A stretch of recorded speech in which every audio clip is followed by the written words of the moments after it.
All right. Good morning, everybody. Week 3 of our Millionaire Workshop, right? What we've been talking about the past couple of weeks is just setting up your business. All right.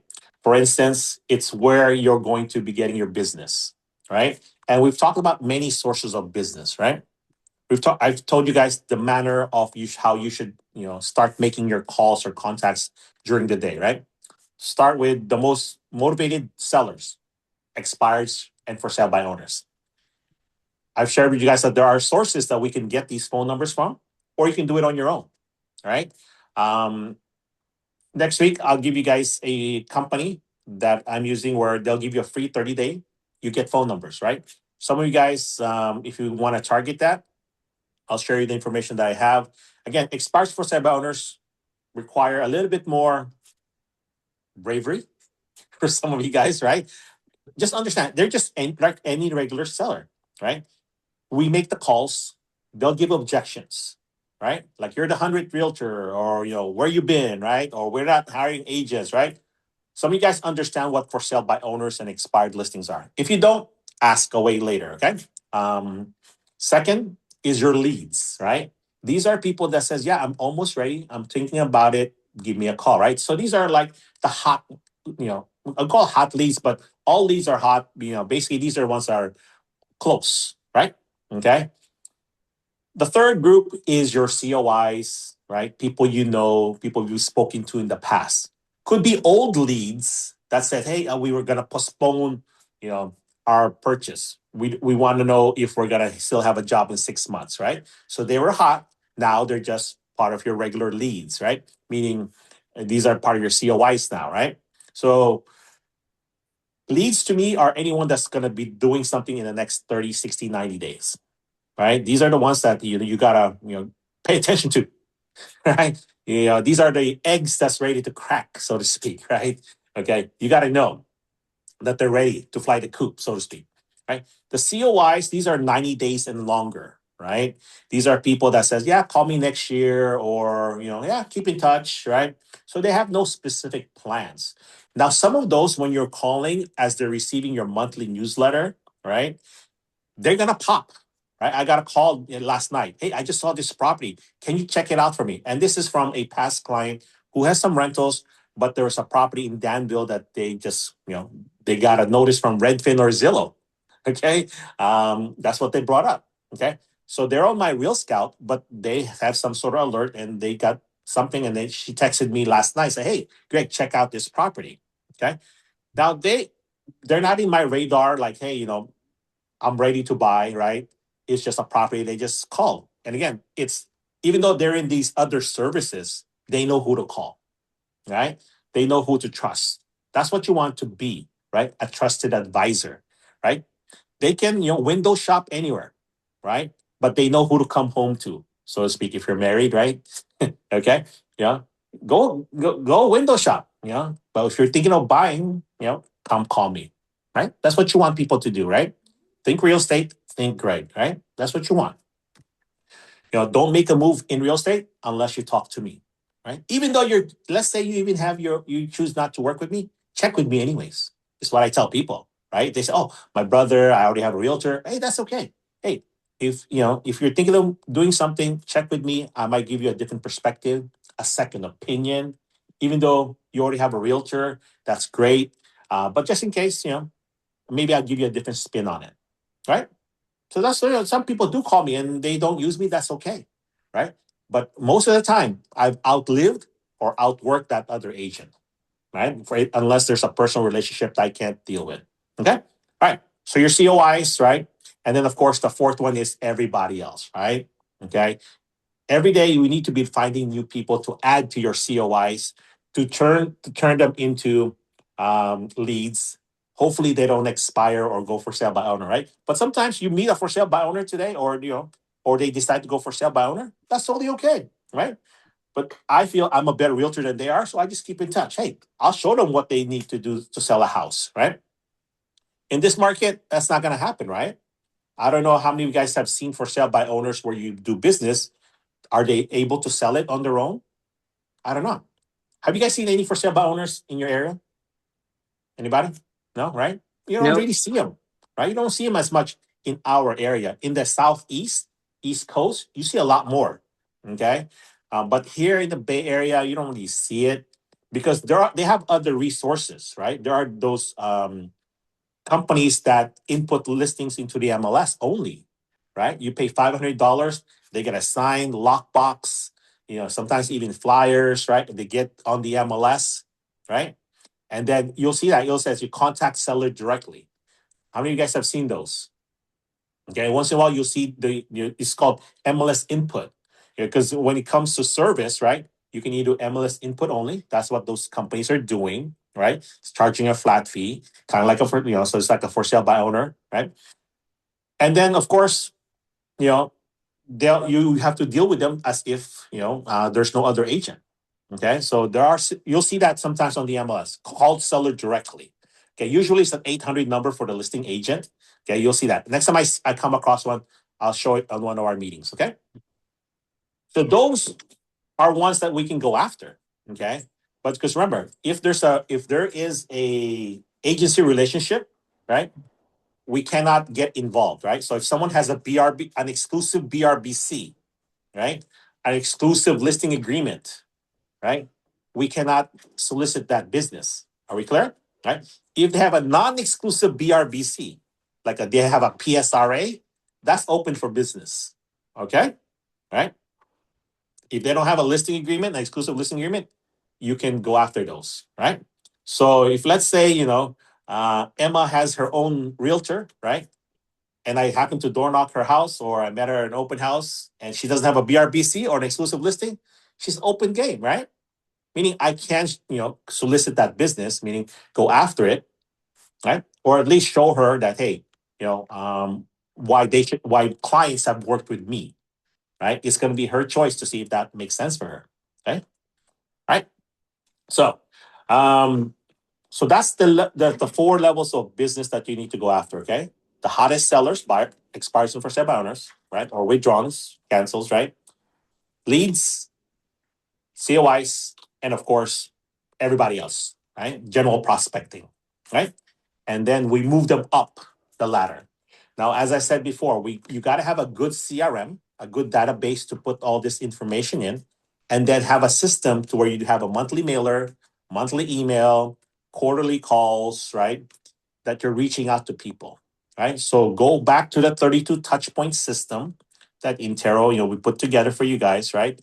Because there is a way for you to touch people a minimum of 32 times per year and not being intrusive, right? Some of you guys have jumped on that system already.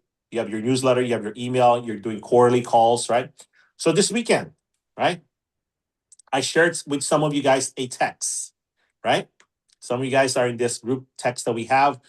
Basically, someone shared a free pass that you can get to for California parks, right? There's 30 parks, okay, that you can get into. Did you know Hearst Castle was one of them? How I'm many sorry. guys have heard of it? I'm sorry. Can you Okay. please repeat that? We get a. Can you hear me? Free Okay. pass. Yes. So Thank if you you. did not receive that text, Emma, right? Because I don't think you're on our text string, right? Because I think this might be your first class. This is Text the me. first Yep. class. You have I my was number, right? never. I was never. No, I was never Yeah. aware of this class. How long has this been Sure. going on? Because I'm actually really interested in it. Yeah. This is our third week, right? This is our Ah, third week okay. officially, right? But we've been talking about it for a couple months now. But yes. So thank you for opening my email this morning, Nice, right? nice. And thank So you. text me your Okay. contact info, Emma, right? If Okay. I don't find you, right? And I will add you and I'll send you that information, right? But Okay. for those who have in this program, right? So there was a text we sent out, right? I told you. If you guys get a text from me, you're welcome to copy and paste it, right? So basically it was an opening line, right? It says, hi there, right? Are you interested in getting a free, California state parks pass, right? It's I forget the exact word, but it's a pass, right? Where they get to go into California museums, right? For Okay. free, right? From Mm-hmm. now until the end of the year. Okay? The pass costs $50. Okay. In Uh-huh. case you guys are curious, right? But you give it away for free by just, you could have searched the internet to get this, right? Because it's part of the California State Parks website. It's in there. Okay. Fourth graders get it for free too. Okay. But we're not fourth graders, right? So, Right. but now they opened it up to the public. So everybody, right? You guys got the text, right? and it said, hey, call me to get your free pass, right?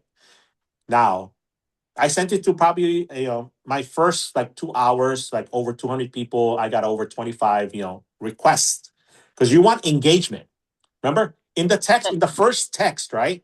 Yes. If you guys got it, it did not say, hey, here it is, right? We want them to ask for it, right? So on the first text I sent you guys on the, so if you look at the group, again, if for some reason you don't know what I'm talking about or you missed my text me. Okay, Greg, send me the pass, and I'll show you what I actually did. So the first text said, hey, would you like to get this pass, right? Dot dot dot, right? And then, it's like hi there, or sometimes I'll put hi pretty, hi Emma, send it, right? So it's up to you if you want to put people's name, right? Just be careful that when you hit send, you have the right name, right? Because when you copy and paste, right, sometimes we forget to change the names, right? So you send that out, right? Now, some of you guys saw the text, right? Didn't do anything with it. I don't know if you sent it out. You didn't even ask me, hey, how do I get it? Right? So some of you guys who did ask for it, I did not send you the link. But some of you who said liked it, loved it, whatever, right? Didn't ask for it. I sent it anyways, right? It was a second text, right? Which had the link, right? And he had some other information in there, right? That explained it a little bit more, right? It's shorter text, but it explained what the program is, right? Okay. That is good for 4 people, right? That is good till the end of the year, right? So it explained a little bit more about it, right? So there was, so basically there's the initial text, hey, are you interested in this? Call me to get it. And then here it is, right? Okay. How many of I know some of you guys did send it out because you told me, right? Some of you guys even got engagement, right? So we're gonna build on that today because usually every week or two, or at least every month, there's some sort of theme that I send out, right? I do my best to share with you guys, right? Again, if you're like, because remember, we're supposed to be reaching out quarterly by phone call, right? Okay, but at least 6 times a year, we need to be doing some sort of text, right? Because remember, monthly mailer, that's 12. Monthly email, that's 24. Quarterly call, that's 28. Okay, 6 texts, that's what? 34 already. So we're past the 32 times, right? Greg, And Greg, so I was gonna yeah, ask you, not to cut you yes. off. What is the program that I need to install in order to be able to text these clients, potential Okay, buyers? okay, I'll address that later. Okay, Okay. yes. Okay, so at the very least, you guys should be touching people at least 12, 24, 36 times a year, right? And again, this now some people, like I said, I probably sent over 400, right? But I got about 50 or 60, responses, right? And when I send it out, I'm just looking for engagement. So if let's say Brent, I saw he read it, right? He liked it, I think, right? So I sent it, right? Now, if people don't even engage, like just like some of you guys will text us in the morning, good morning, right? Your affirmations, and I don't engage. It's okay, right? But tomorrow I may engage. Next week I may engage, right? And at least like it, right? Rarely will people say, stop sending this to me. I didn't get any of those this weekend, so that's good, right? Um, and then, of course, Sunday was Father's Day, right? Remember last week we were talking about, hey, we have a good Father's Day weekend conversation, right? That could have been your text, right? Instead of this messaging, or you could expand on that conversation. Remember, it's not about getting everything done at one time. It's continual throughout the year, right? If you're touching them quarterly, right? Remember, personal first, social second, business third. So I'm texting them things, I'm calling them things, not to say, hey, it's a great market, hey, it's a good time for interest rates. That's not my call. All right. It's getting to know them. Hey, here's something I thought you might like, right? Okay. So again, you build on that conversation, right? Now, did I send happy Father's Day weekend to everybody? No, only the fathers that I knew that I haven't touched in at least 30 days, right? I put that as a focus, right? And that's where your CRM comes in, right? You should be able to do, Father's Day. right? And then that'll show up a list of people, right? Because remember, each field in your CRM should be searchable, right? Or you can put, that would be a little bit short unless that's your contact type. Okay. But I just put Father's Day and people show up, right? Because that's searchable in my notes. Right. And then from there I can kind of look up who should I send this to, what my conversations were, right? Okay. So yeah, so on Sunday I was calling probably over 50 people that says, hey, so happy I just wanted to wish you a happy Father's Day. Now that was my quarterly call, right? Not just a Father's Day call. Right. And hey, how, and so what are the kids planning for you this weekend, right? Or for today? What are you guys doing? Personal. And say, by the way, have a great weekend, have a great day. I'd love to hear about it. Let me know what you guys end up doing. So I give it up to them to reach out to me. Most people will not reach back out. Okay. Till my next quarterly call to them. But remember, they're getting my monthly email, they're getting my monthly newsletter, right? On their mailbox, right? And then they're engaging with me somehow, right? If they're getting Real Scout, they're getting a monthly email regarding Real Scout, right? If there's most of my sellers, right? So again, there's so many engagement we can do, right? But that's not so upfront with them that says, hey, it's time to buy or sell. Does that make sense, everybody? Okay. We want the business now, but yet over 90% of the people we meet is not going to buy or sell. Can we agree? So you got to have a lead follow-up system. Okay. And that's what I'm focused on the first 4 weeks, right? Is that you got to have that lead follow system. You got to jump on that newsletter, right? Some of you guys have jumped on it, right? Faster than others, but you got to jump on that newsletter. Okay. To me, that is your number one investment. Okay. If you haven't gone to tpmco.com and set up your free account or at least get their samples, you got to jump on it today. Okay, everybody? Okay. Because by next week, we're going to have a checklist, and if you don't have that checklist yet, you're gonna be. It's gonna cost you money. Gonna be some penalty for you guys to attend the class. Okay. Okay. So, but don't worry about it. The money is never the reason why you're not gonna do the work. Okay. Because I want to make sure that you do the work, so that way you can succeed. Okay. All right. I'm kind Questions of so late. far? Greg, I'm kind of late. I wasn't Yeah. aware of this class. So Yes. how do I get into that system or program for the? I will let you know. So Okay, thank okay. you. All right. Let's see on the chat, right? So there's the website, tpmco.com. Thank you, Melissa, right? Okay. Check out their monthly newsletter, right? Okay. So again, this is all, Emma's new. So she's like, a baby right now. She's starting to crawl, right? Okay. But everybody else, yeah, you've been on several classes. Some of you guys have been longer than others. You got to jump on it. Okay. Just like, some people are not in today's class. I'm always going to miss out on some information, right? Okay. So let's talk about reverse mortgages, right? You guys know reverse mortgages, right? You guys should know how it works. Yes, Chat GPT it, right? Check out the internet, learn about it. Okay. The one main thing I want you guys to understand how it is that what happens when someone dies? Okay. Usually when someone dies, right? If the senior dies, right? Remember, this is for seniors to get money out of their property. It's like a HELOC, but in reverse. Just like you have a regular 1031, this is like a reverse 1031.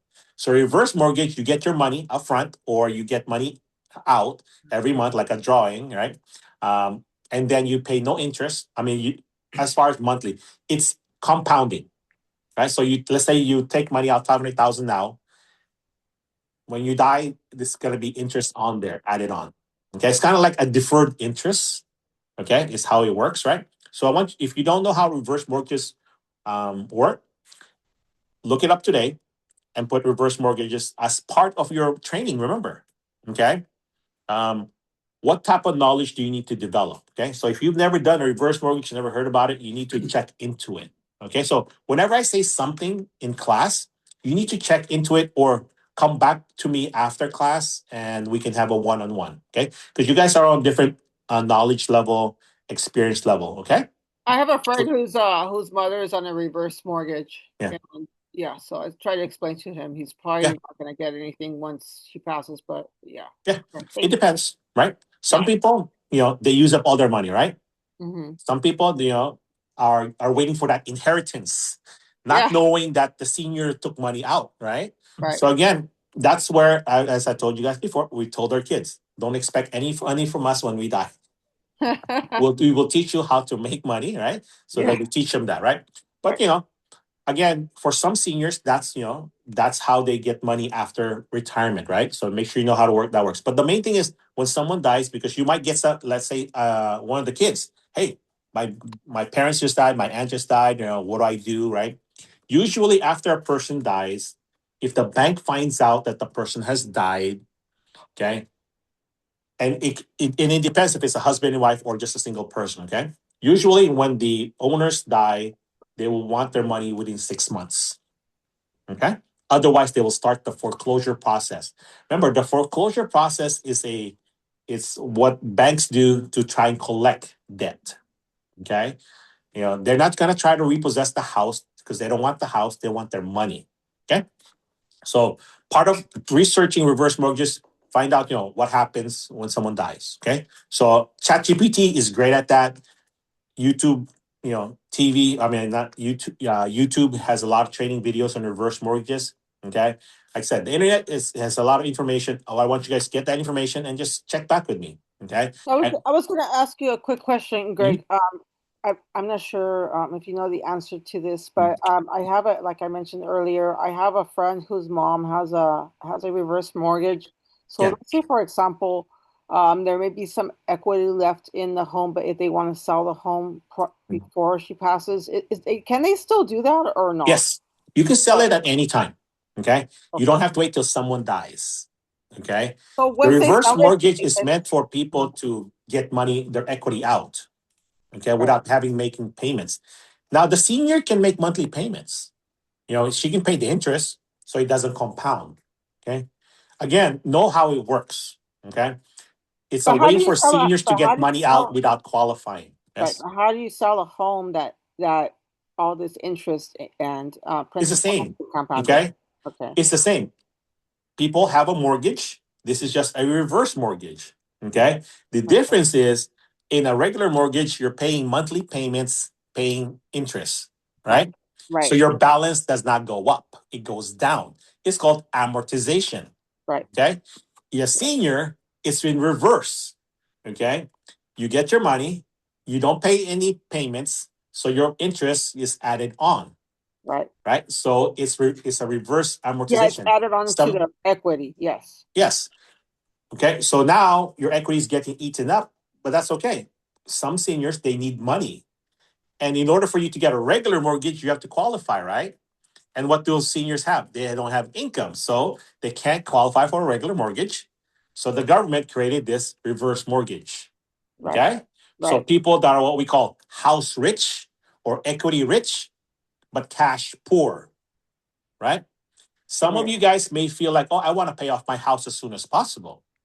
Some people, they don't want to pay off their house, right? It's up to you. Okay. So you could still sell you could still sell the home, Yes. and then they get the difference from Yes. what's Yes. taken Huh? out. Okay, Yeah. that's how it works. Okay, okay, Yep. Okay. So all of that you guys can find out on the internet. Okay. But yes, the bank only wants to get their you can't this is not loan sharking. Okay. They get what they're owed, which is the uh-huh. principal plus the back interest, right? Yeah. They get that. If there's equity left, it goes to There's the any left. to the owner. Okay. All Yeah. right.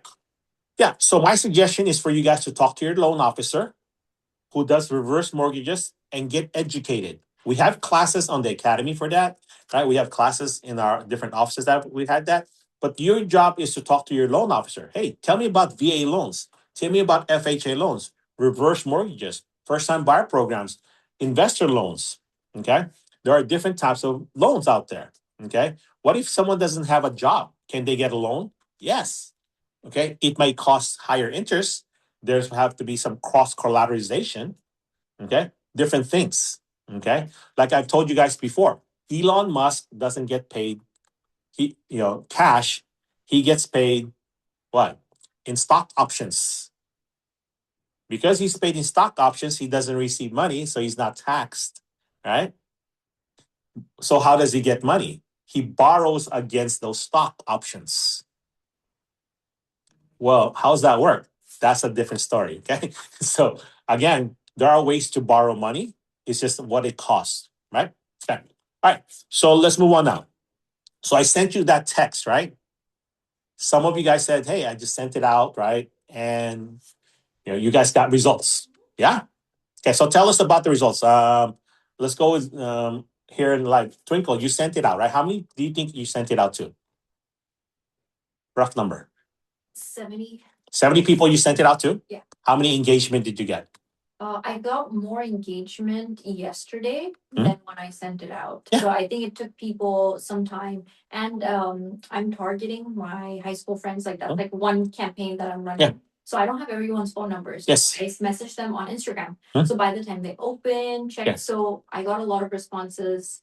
I got easily 30 to 40, but then we just kept engaging further. All right. Okay.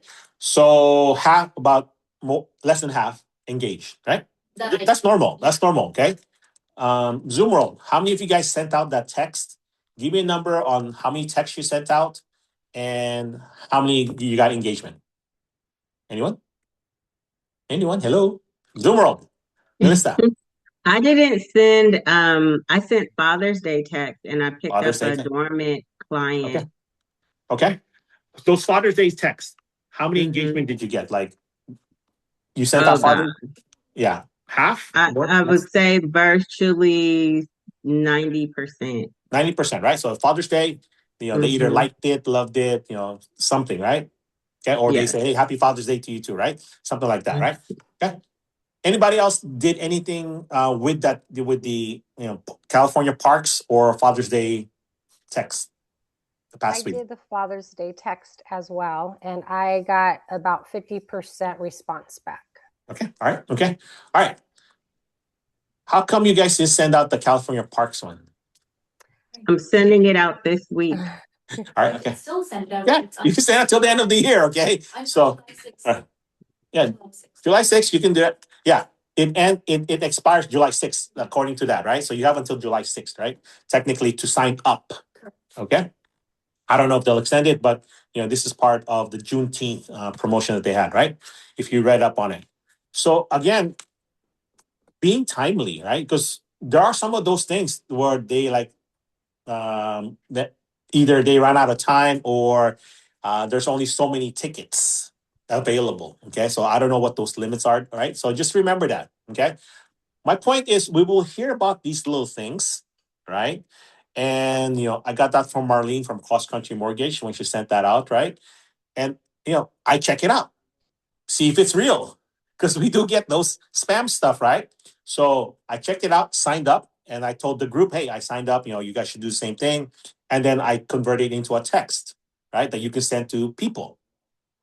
So you have until July 6th to send it out, otherwise it'll expire. But bottom line is you should sign up for it, right? Remember, I told you guys you need to check things out first, right? Just like, hey, I don't know how many of you guys are 55 and over or not, I'm assuming you're all in real estate.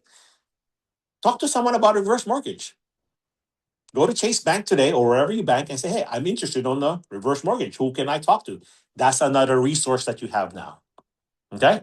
Brent, you and I are 55 and over. We should check that out, right? See, that's the first thing. I checked it out when I was 25, right? Because I have senior clients, right? Some of you guys are SRES specialists, right? Senior real estate specialists. You better be a specialist on reverse mortgages or anything has to do with seniors. That's what your designation was all about, right? Bottom line is you want to be an expert with dealing with investors. You got to know everything about 1031 exchanges, capital gains, right? Things like that. All right. So how come you didn't send it out? How come? Pretty, you said no. How come you didn't send it out? I didn't know we were supposed to send it out. Didn't know what we're spending, all right? That's the number one thing, right? Like, why is Greg sending this to me, right? We never know where we get ideas, right? Okay. Your job is to, find these ideas, right? Okay. Greg, where do I find investors? Okay. Good question. Save that for the end. Okay. All right. So here's the thing, right? I will send stuff to you. You'll be like, what's this, right? Okay. if they ever send you something like, Greg, what do I do with this, right? Reach out, okay? Or some of you guys, I'm sending it to you like as if you're one of my leads or clients, okay? So I want you to get some ideas from it, okay? And then from there, send it out. Just like some of you guys sent me a Father's Day, what do you call that, greeting, right? I like some of you guys had a GIF or a photo or something, right? I started using it. I'm just hoping that whoever I sent it out to doesn't have the same photo, right? Same thing, right? There's so many images out there, right? I just, I like this one, I use it, right? I see something out there, I try and tailor it. No one has ever accused me, Greg, I already got this one, right? Or I got this from, Brent already. No one has ever said that to me, right? They may have received it. That's okay, right? At least they got engaged. I'm looking for engagement. Okay. Yeah. Next time you guys send something, if someone ever tells you, oh, this is plagiarism. No, remember R&D, research and do it. Okay. That's what it is, right? Yeah, some people research and duplicate, right? Whatever R&D means for you, right? You find ideas, you do something with it. Because remember, it's about doing something with it, right? Like if you get some of you guys belong to a PTA, right? You guys have kids, right? Hey, send stuff that relates to that. Like when's the next meeting, right? Get your list and say, hey, just a quick reminder, our next PTA meeting is this, right? Or our next basketball game is this. Or hey, Warriors fan, free Warriors ticket. Call me how to get one, right? And do a drawing. But you're looking for who's engaging, right? That's all you're doing, right? I give away Warrior tickets, a couple times a year, and I only send those out to Warrior fans, right? Or to my leads and see who engages, right? And you just do a drawing, 2 tickets, right? Cost about $250, for the 2 tickets. See who engages, right? Do that, right? A couple times a year. Again, give away things or do something that you can afford and you think can work. Okay, so please send out that text. Okay, pretty? Right? Personalize it, right? Okay, who else got the text, did not send it? Brett, I know you sent it out, right? Right? Right? I did not. I Oh, you did not send it. Oh, see? Right? Right? He engaged in it, right? I think, Yeah, it was great. It was a great right? idea. Right? Right? The See, confession I have, I wasn't ready for it with my CRM. yeah. And that's what I'm talking about, my structure for with you, that it's Yes. so Yeah. important for me to get that. And it was my wife's day off yesterday, and I had an Yeah. open house. Hmm? So I just was behind the power curve yesterday. Yeah. And see, here's the thing with text, right? You always have some dead times, right? Either at an open house or in the office, right? Some of you guys are probably texting right now, right? That's why you don't have your cameras on, right? So I don't see you texting. But see, here's the thing, do something with it. If you don't do anything with it, right, then you might as well not have received it, right? Okay. Because what I'm going to do today, I'm going to tell you guys what I'm doing this whole week. Okay. We have the 4th of July coming up, right? So I'm going to continue to send this. Okay. Um, because I think it's good. Now, the people that did not engage, right? I know who they are, right? Because they're at the bottom of my text string, right? Right? On your phone, right? Because if they engage, they go to the top, right? Right? So you know who's engaging, and because of history, you can see what have they done. If they have not engaged yet, right? I'm gonna create some sort of text that says, "Hey, just wanted to remind you, if you want, if you want to get these, right? Again, explain to them more what it is. Okay, so some of you guys will be getting another text that explains to it. If you have not engaged with me yet, that explains to it a little bit, right? Because again, it's just gonna repeat the message. Okay. Now, some of them I will actually call. Like if it's one of my friends that I know that likes to hike or likes to go to these museums, right? I would actually call them and say, "Hey, I'm not sure if you saw my text. Did you see that?" Right? So now I'm making an actual phone call, right? Not immediately. Later, I'll give it a couple days because, like we said before, sometimes people don't respond to text immediately, right? It takes them a couple days sometimes, right? Okay. Some people will respond faster on email. So you can put the same message on your email. How many of you guys put it on your social media? The same text, right? You put on your social media. Hey, thinking about visiting some California state parks, right? Ask me for your free pass, right? Again, put it up there, right? Okay, maybe before this weekend, or by the end of the week, maybe you then if people are not responding, right? Because remember, we're waiting for people to engage, right? So we know they're still alive, right? By the end of this week, I'm just gonna give it away anyways. I'm gonna post that link and let them be, right? Because now I'm on to the next thing now, right? Okay, everybody, right? So again, you can put this link anywhere, right? Instagram, whatever, MySpace, right? Is that still around, right? Whatever it is, right? Put it on your flyer, right? And your biggest thing is, is visit 30. How many of you guys looked up what are the parks? Right? There's not many in the main Bay Area. There are some in Napa and I think in Salinas down south further, but not in the main, Bay Area. Because I don't think we have one of the museums is not here. You know. So pop quiz, right?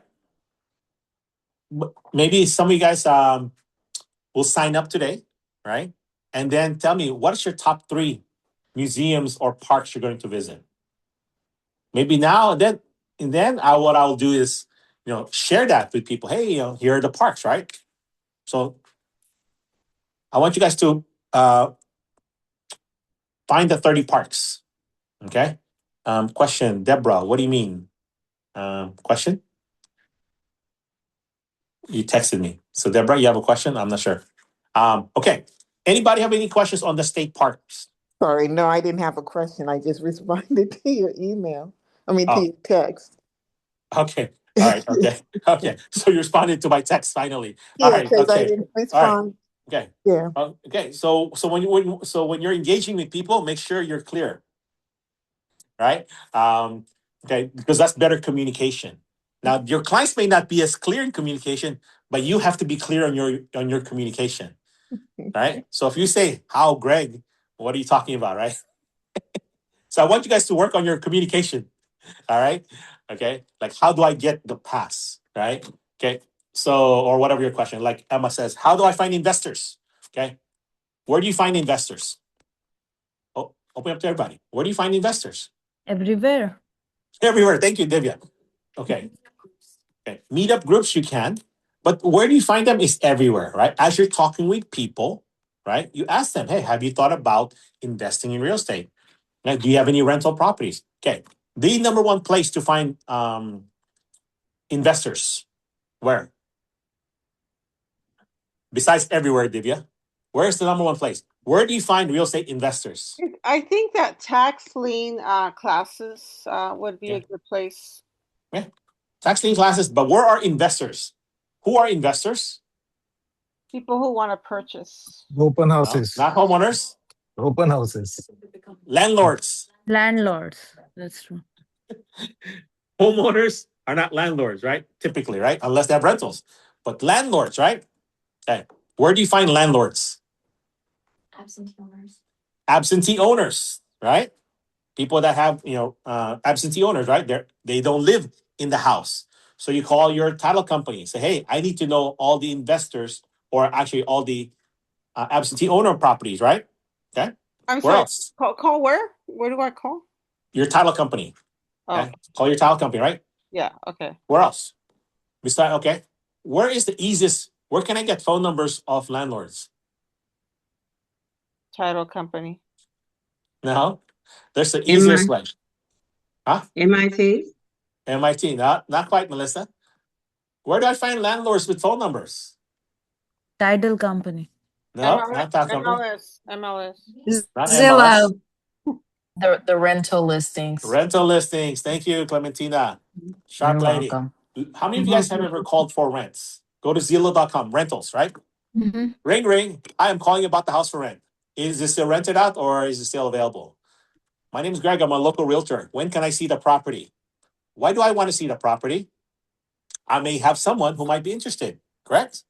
Or I can spread the news. Is it okay if I tell my coworkers about your property? What are they going to say? No, Right. Yes. right? No one's going to tell me, no. They might say, oh, we're not paying anything. That's okay. If I can help you find a good tenant, is that okay? What are they going to say? No, right? No.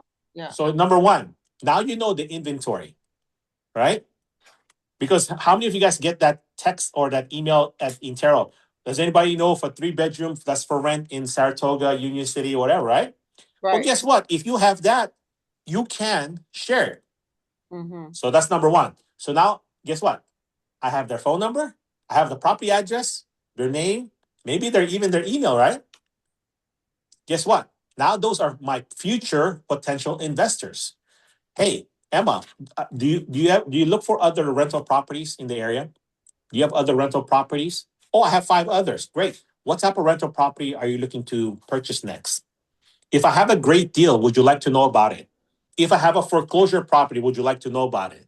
If I have distressed sales that I know about it, would you want to know about it? What are they going to say? Yes. They're not going to say no, that's for sure. Right?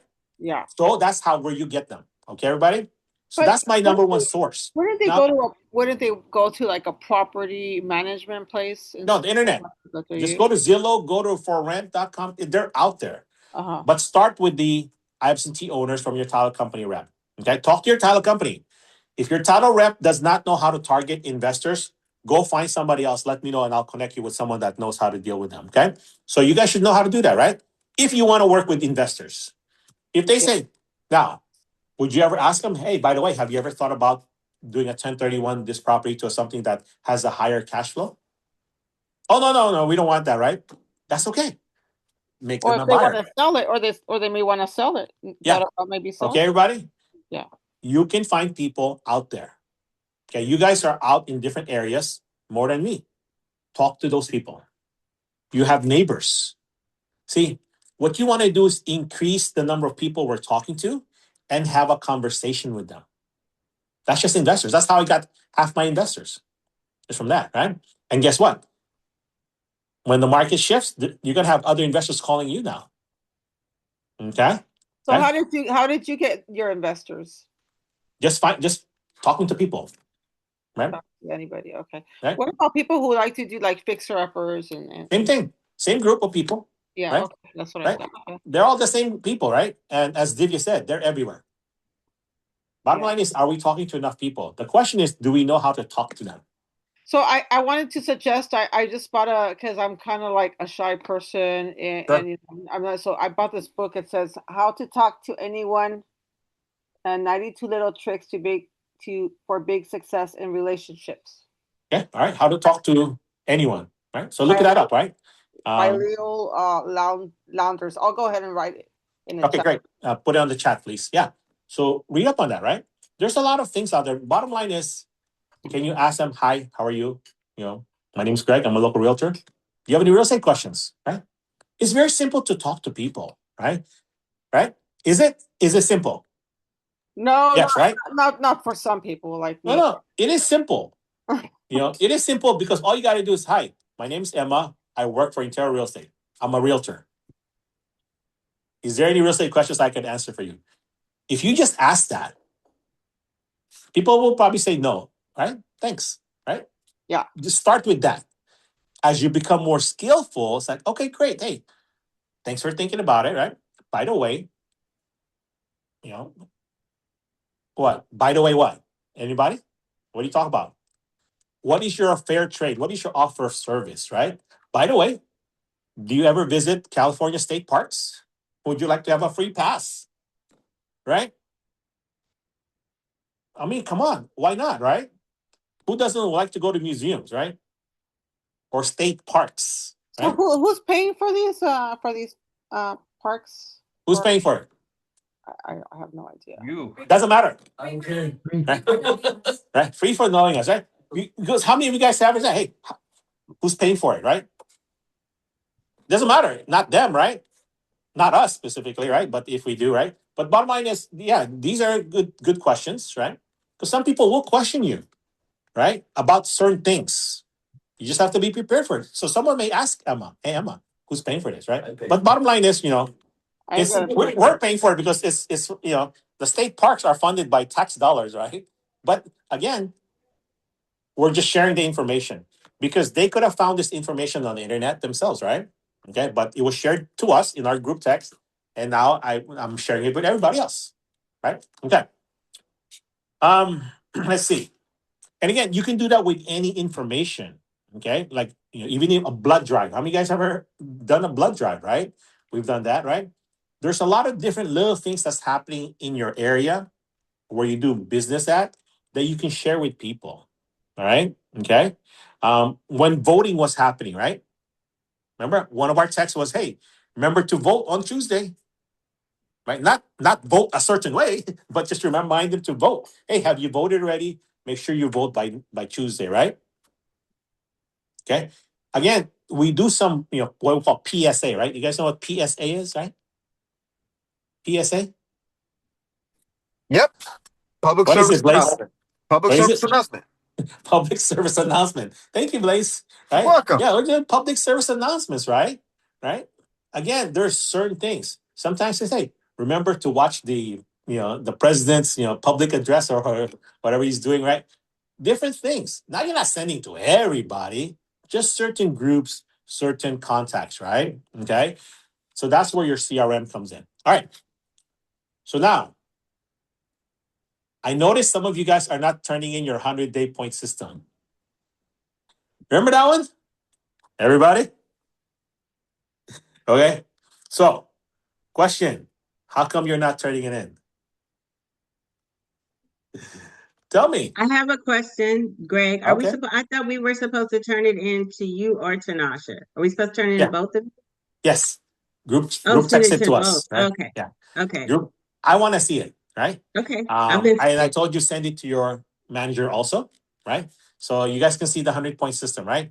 This was I think I added this onto this morning's email. Right. So remember, we just want you to complete it. It's very easy. Right. The main thing why we want to see it is so that you did work that day. Right? That you did something in real estate. Right? Now, what if you have zero? Yeah, I'm gonna look for that. Right? What if you have zero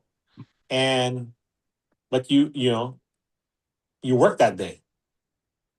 Can you have zero if you work that day? Look at the 100-point system, right? No. If you work that day, can it be zero? Yeah, if you didn't do anything on the list. What's on the list that you couldn't have done? Administrative work. Okay, admin, right? You did admin work, right?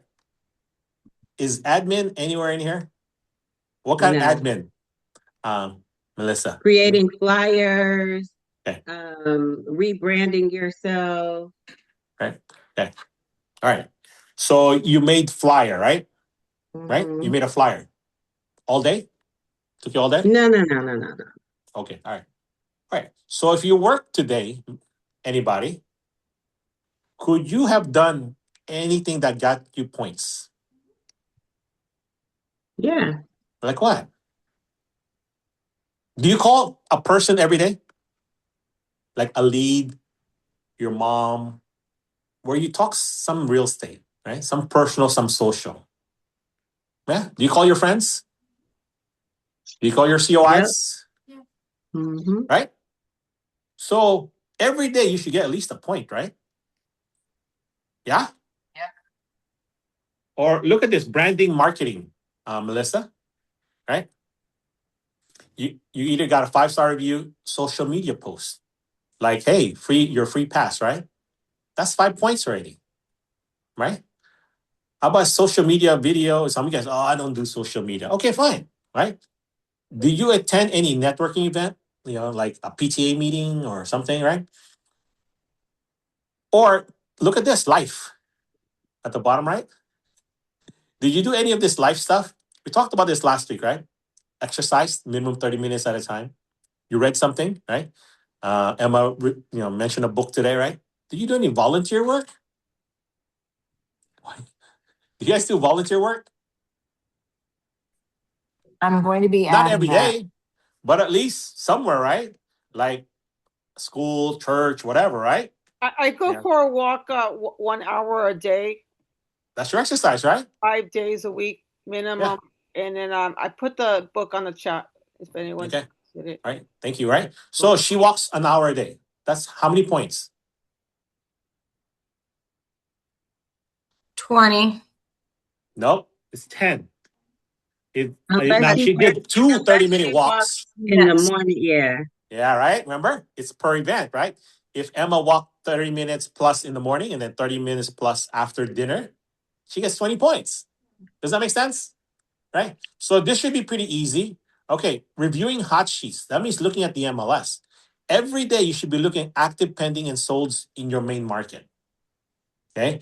Create that search criteria. If you don't know how to do that search criteria, call tech support and tell them what I'm telling you to do. If not, call me and I'll kind of give you some guidance to it. But it's pretty easy. Are you opening up the MLS every day? I do it 3 times a day and pay attention to different markets. Okay. I just want to see what's happening. Right. So in case I see something, hey, I can call somebody. Right. You know, when we set up Real Scout alerts for our clients, you can set it up to where you get alerted, right? But that's too much. I only get alerted for the hot leads. Okay. Eventually, I'll take out that notification because I don't want to get too many texts, right, or too many emails, right? But see, if I'm searching, I'm looking at Real Scout every day, then I can see who's engaging, right? I can see what kind of alerts I'm getting, and then I can call them about some hot properties. Okay, everybody. So I want you guys to do this every single day. Is that it you work. free? It's free. I'm sorry, is this free where we can get the hot leads sent to us? We'll talk about that. Okay. So 100-point day, right? Okay. Complete this every day, right? Some of you guys are doing it very good, right? If we don't get it, we're assuming you didn't work, right? So you should be sending this, probably every single day, right? Some of you guys work 7 days a week, meaning you're always doing the real estate every single day. That's not good. You should learn to somehow, take the day off, unless sending a text, is relaxing for you, right? Then that's fine. But bottom line is you need to have some time off for yourself and for your family. Okay, that you can. See, the one thing I want you guys to know is you can separate your phone from you. So if I told you, John, I need that phone for a whole day. Emma, I need you to put away your phone for a whole day. Right? Twinkle. See, you guys are already shaking your head. It's like you're attached to that phone. I'm not, to where you cannot stop working. Make sense? Right? But I need you to learn how to detach. Because like when you go on vacation, I need you to create a system to where you can go on vacation. Right? Real estate, we say real estate is our life, but it's not really our life, right? Correct? You're not 24/7 realtor, are you? No, you should be. You should be. It's running in the head. Again, it's can you create that system? You can be thinking about real estate, looking for good deals and all that, but you need to have a life outside real estate. This one, I'm telling you, you can. You can take 3 months off and your business will keep going. Can you do that? Right? That's what we want. Right? Some people can't take vacations because what if someone calls? What if my buyer or seller becomes ready while I'm on vacation? Then you'll never go on vacation. Right? Brian Tracy, one of my mentors, is basically said, "Hey, why are we so busy the week before we go on vacation? I'm getting ready for my wedding this week. I'm so busy. From work. Why? Because everything has to be done by a certain time. Right? Yeah. Right? Somehow it just happens. So what he told me was go take more vacations, which is what I do. So yeah. But you got to go on that vacation, right? You can do work while you're on vacation, but don't let the work take over your vacation. Right? This is one thing that I try and, with my wife. She's sometimes, she's working like the first 2 days of the vacation. I said, so I go and do what I needed to do, right? So the thing is, we got to learn to detach ourselves from the phone. Just like if I ask you guys in class, right? Put down that phone, close that laptop, and listen intently. Yeah, it's a challenge for some. I get that. Okay, this is where we used to call the phone Crackberry, right? It was BlackBerry before, right? We call it Crackberry because people are so addicted to that phone. And yes, the phone is a good thing if you use it properly, right? Okay, so please start doing this. Okay, 100-point day. All right. Emma says, "Where do I get these Hey, hot?" Greg. Huh? Yes. Question. Sorry, I have a Yes. quick question. I know Clementina. you answered it last week on the 100-point day. So the class we're taking with you now, is that CE or what would we mark that as? So this class, the 3-day, right? I mean the 3-hour, right? So Yeah. where would you put it, guys? It's the 60.1. The 60.1. But There's a 60.1. Yeah, attended real estate training. You see this one, right? This is real estate Okay. training. 60 points. So every Monday you get 60 points already, Karis. That's Karis, right? Right? Yes. Right? Okay. All right. Okay. Because Okay. it says So Intero on it, right? All right. Okay. Okay. So yeah, that's 60 points, right? Thank you. So any specific training, right? Okay. Okay. So if you go to let's say a seminar about reverse mortgages, that's 60 points already, right? Because you need to specialize or you need to get information about different things, guys. Okay. Last week, SB9, remember? Some of you guys, SB9, right? Twinkle asked me at SB9. Okay. Pop quiz, Zoom World, because there's more of you guys on Zoom World. What's SB9? It's not Super Bowl 9, okay? SB9. Some of you guys are Googling that right now. Some of you guys are chat GPT it. So what, Prabjot? Yes. So it's a funding. The government is providing you a loan to buy a new business. So they double it from 500,000 to 1 million now. Okay, that's different. SB9 that we're talking about. Okay, that's businesses, right? But what about SB9 that talks about real estate? If you have your computer on, just put SB9, California. What does it show up? What does ChatGPT say? Besides what Prabjot said. SB9. It's a law that allows up to 4 housing units on single family lots in California. Right? Okay, this happened 2 years ago. Okay, remember we said they're making up to 4 units, right, per lot. Now, of course, there's building standards and all that, right? Basically, what this allows you to have multi units in your property, single family, right? That's all that lists. Now, there's a lot of things there. You may want to read up on it because you have some clients that are thinking of putting an ADU, junior ADU, or just making a duplex. These are all different characteristics of a property. Okay, right? So just know that. So read up on it because there's a lot of real estate stuff that you need to know about. So SB9 is one thing. So Melissa found the information. We talk about the homestead law, the homeowner exemption law, right? Capital gains tax law, right? What's deductible and all that. These are the type of things you need to master and make sure you guys research it. Okay. And we've been talking about it. Okay. And if you're newer into the program, that's okay. Just get the information or the topic and research it. Okay. And then come back with, call me with questions. We have a lot of training on our YouTube channel and also at Intero Academy. Okay. If you don't know where to find that information, just ask. Okay. All right. Emma said, where do I find hot leads? Where do I find hot leads, everybody? Where do I find it? Open house. Open houses? Okay. Open houses? Okay. Remember, 90% of people that we talk to today are not thinking of buying or selling, right? Remember that? Remember the stat, right? 9 out of 10. Only 10% are. So how do we find that 10%? Do open houses. Bottom line is, where are your hot leads? Start with your database, right? Remember the leads? Number 2 group of people. Number 1 is the expires and for sale by owners. Those are your hottest leads. Where do you find them? You have to subscribe to services or check the MLS, right? Check different sources, right? And nothing is free, right? Yes? Can we agree? Nothing is free. We talked about earlier, I forget who asked about buying leads, online leads, right? Okay, I think it was Brent. Buying online leads. You can buy Zillow leads, Realtor.com leads, all kinds of leads, right? Some of them cost money up front, right? So that's going to be up to you if you want to invest in that. I don't suggest it, but I know people that do. Now, some of those companies are now struggling to sell the leads. So what they do is they'll give it to you and then you give them a referral fee. Okay, so there's different structures out there, right? And there's different online leads. Some of you guys will get a text that says, "Would you want leads?"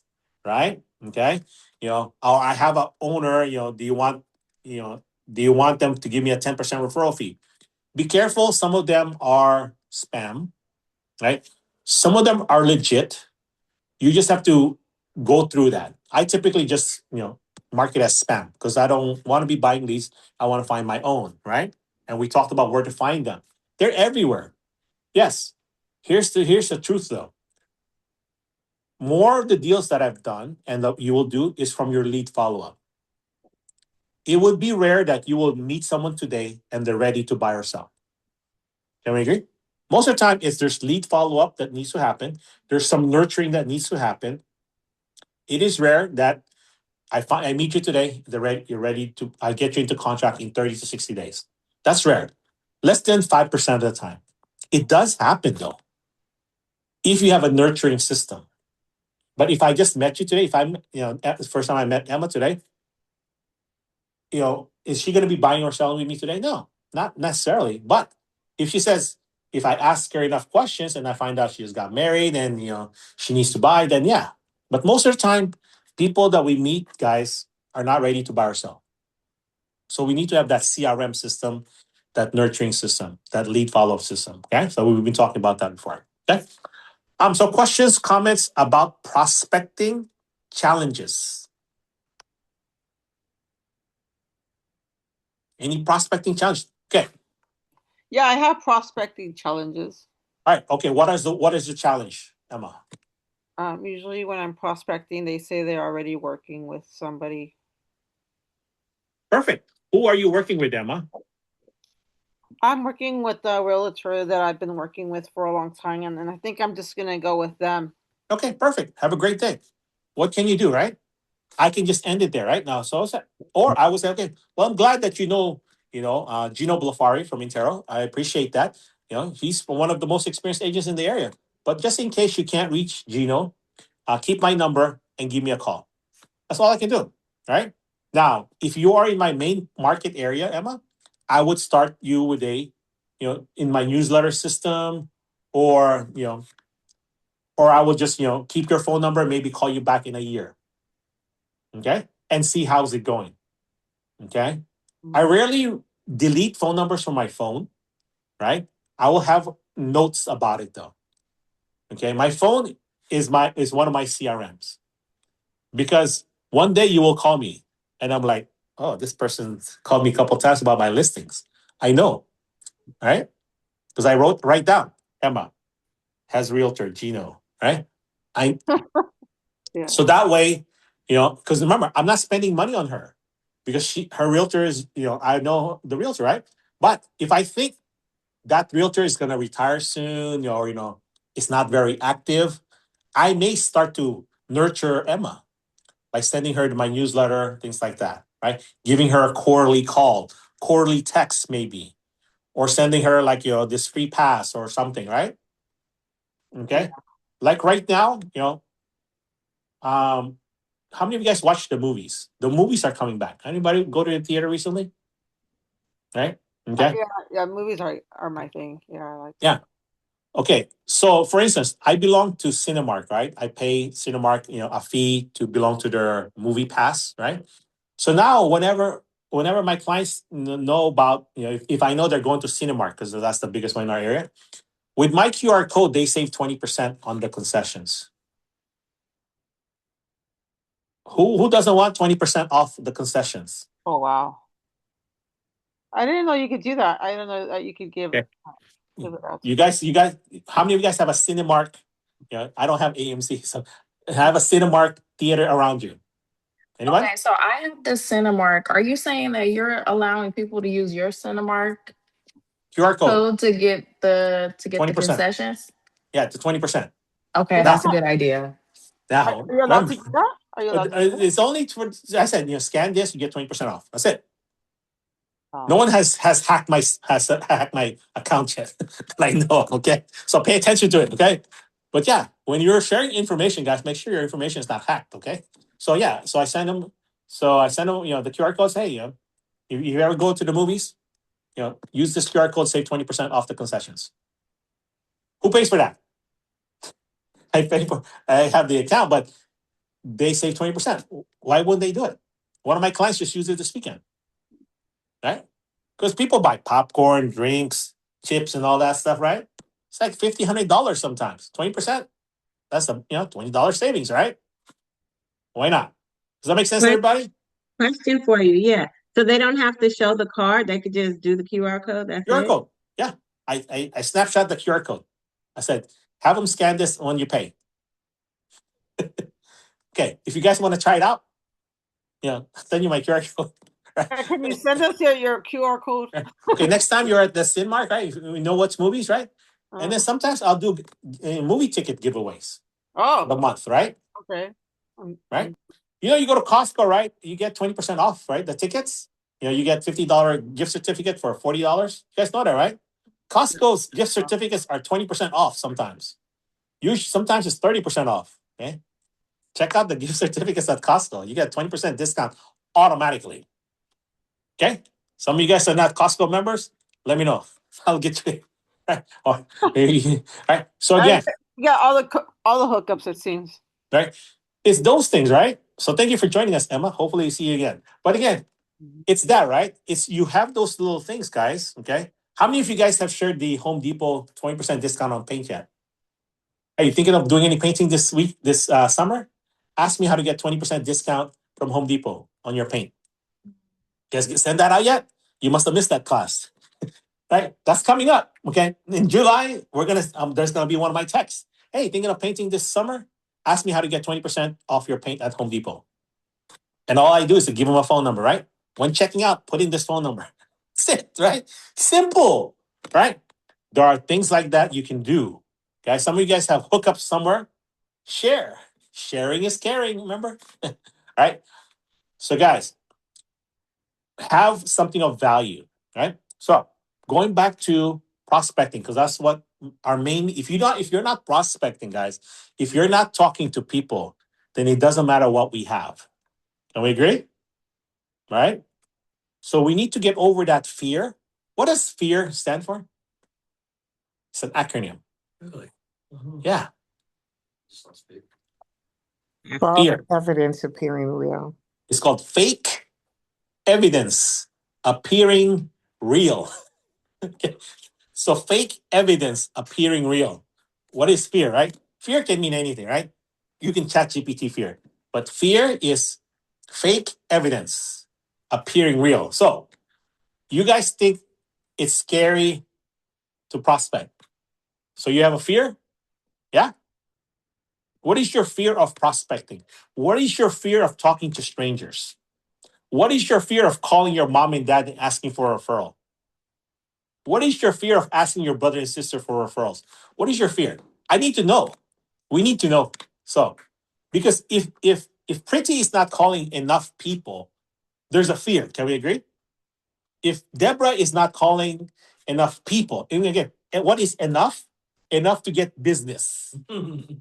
Like today, you call as many people as you can until you get a listing appointment, until you get a buyer appointment. Can you imagine that?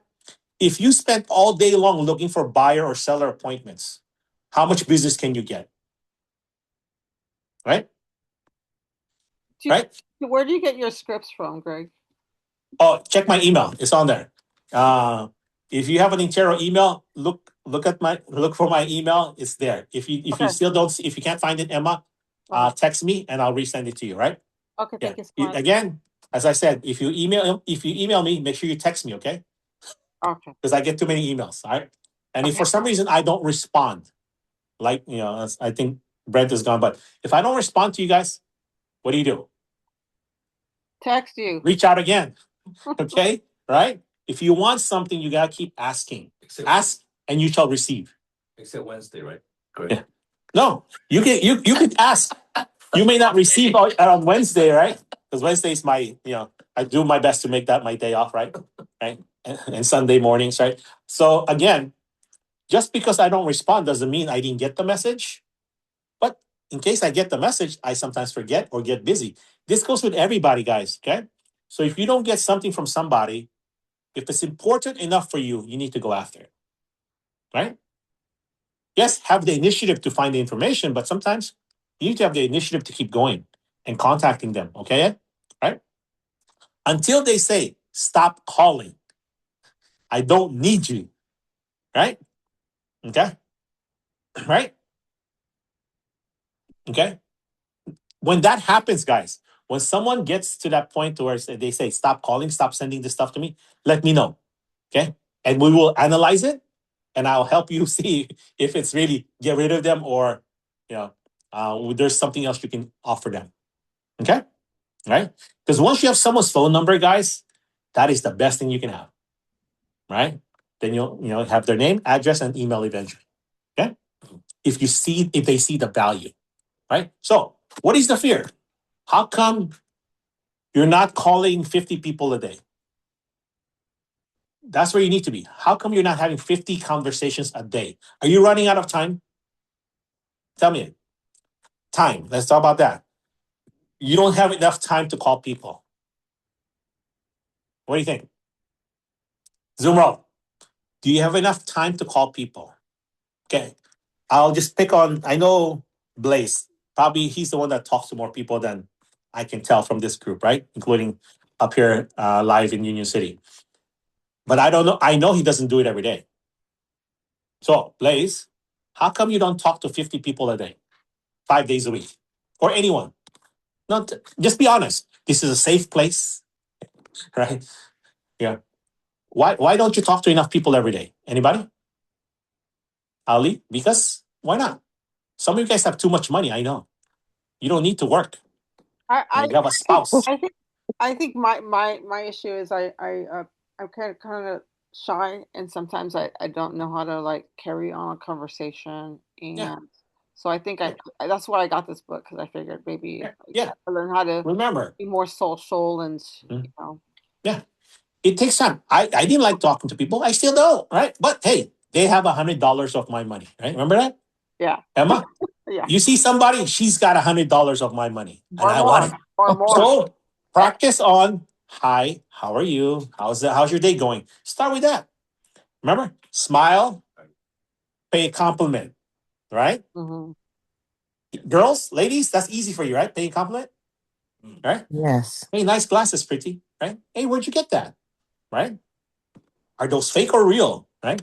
Be careful what you ask, fake or real, okay?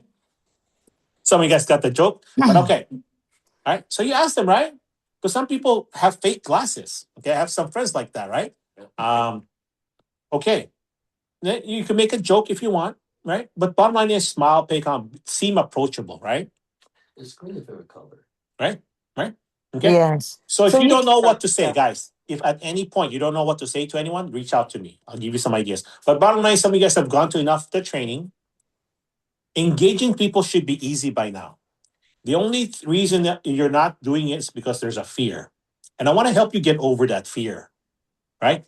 And the fear usually is because it's tied into like you're looking for business immediately. No, you just got to engage people. And then eventually say, hey, is it okay if I kept in touch? And now you can nurture them.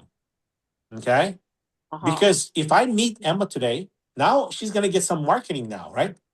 Yeah. But some of you guys are from the corporate office. So I don't know how many of you guys actually, you've seen my email, but you probably have not opened it, right? Like I want to pick on Emma. Emma, how long have you been with Intero? For like 3 years. 3 years. So she probably have gotten my emails, but never opened it. Some of you guys work for ARC offices, even work in Union City with me. Don't open your emails or don't read past the first line or don't click on the links. Okay? Because you probably didn't see the importance of it yet. That's the same thing with the public. They don't see the importance of getting a free pass, right? Or free whatever, right? Save, on your 20% until they see the importance, right? If you reached out today and say, hey, save 20% on your paint, and they're thinking of painting this weekend, guess what they're going to do? They're going to reach out. right? Same thing. We just got to talk to enough people so when they're ready, they know who to call, right? Bonita, question, comment? No, I just have a comment that Yes. I don't really have trouble like really talking to people. Okay. But the problem that I have is I'll call people and then end up in a conversation with them for hours. And it just takes up too much time. By that time, I don't want to talk to anybody else. All right. So here's the thing, right? Cut your conversation to like 3 minutes, roughly, 2 to 5 minutes max, right? So, Bonita, what do you guys talk about, right? Typically, it's catching up, right? Yep. Okay. Hey, Bonita, I'd love to continue this conversation. There seems to be there's a lot of we need to catch up on. Give me a call next week and let's grab lunch. Okay. Okay. How many people do you think will grab lunch with you if you keep saying that? Probably a lot. Yeah. Yes. A Most lot? of them. Yes. No, probably less. You Because think? you're not reaching out. You're telling them to reach out. Oh, okay. Yeah. In that case. Yeah. Right? Yeah. Okay. Now, if it's important enough to me, I will reach out. Okay. But most likely, they probably will not reach out to you. And then now they're getting your monthly mailer, they're getting your monthly email, right? You're going to call them next quarter now. Right? Remember, we lead the conversation. You have to know how to stop people from talking. I'm married. I talked to my wife. She just called me this morning, right? I just wanted to say hello, see how your drive, how's the traffic. I said, babe, what do you want to talk to me about? Okay. I have to learn how to cut it short with her because she will go on, right? I don't know, ladies, right? You will go on for some reason, right? I don't know, right? You will go on. But again, sometimes like, hey, okay, hey, babe, what are you doing, right? It's okay. But hey, if I have to go, I said, I have to learn how to cut her off. Nicely, of course, right? Because I have to go home still, right? Okay. So again, right? But sometimes I said, hey, call me after 3 o'clock, babe. I have some time, right?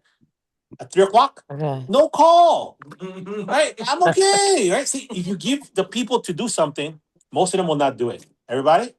But because you offered it, hey, call me, let's grab lunch, right? Or next time, hey, yeah, John knows this, right? She's been trying to get lunch with me, but hey, hey. So until we finally got together, same thing, guys. Okay. The things I'm teaching you, you guys can use this in your daily life. Okay. I have a lot of marriage advice. Okay.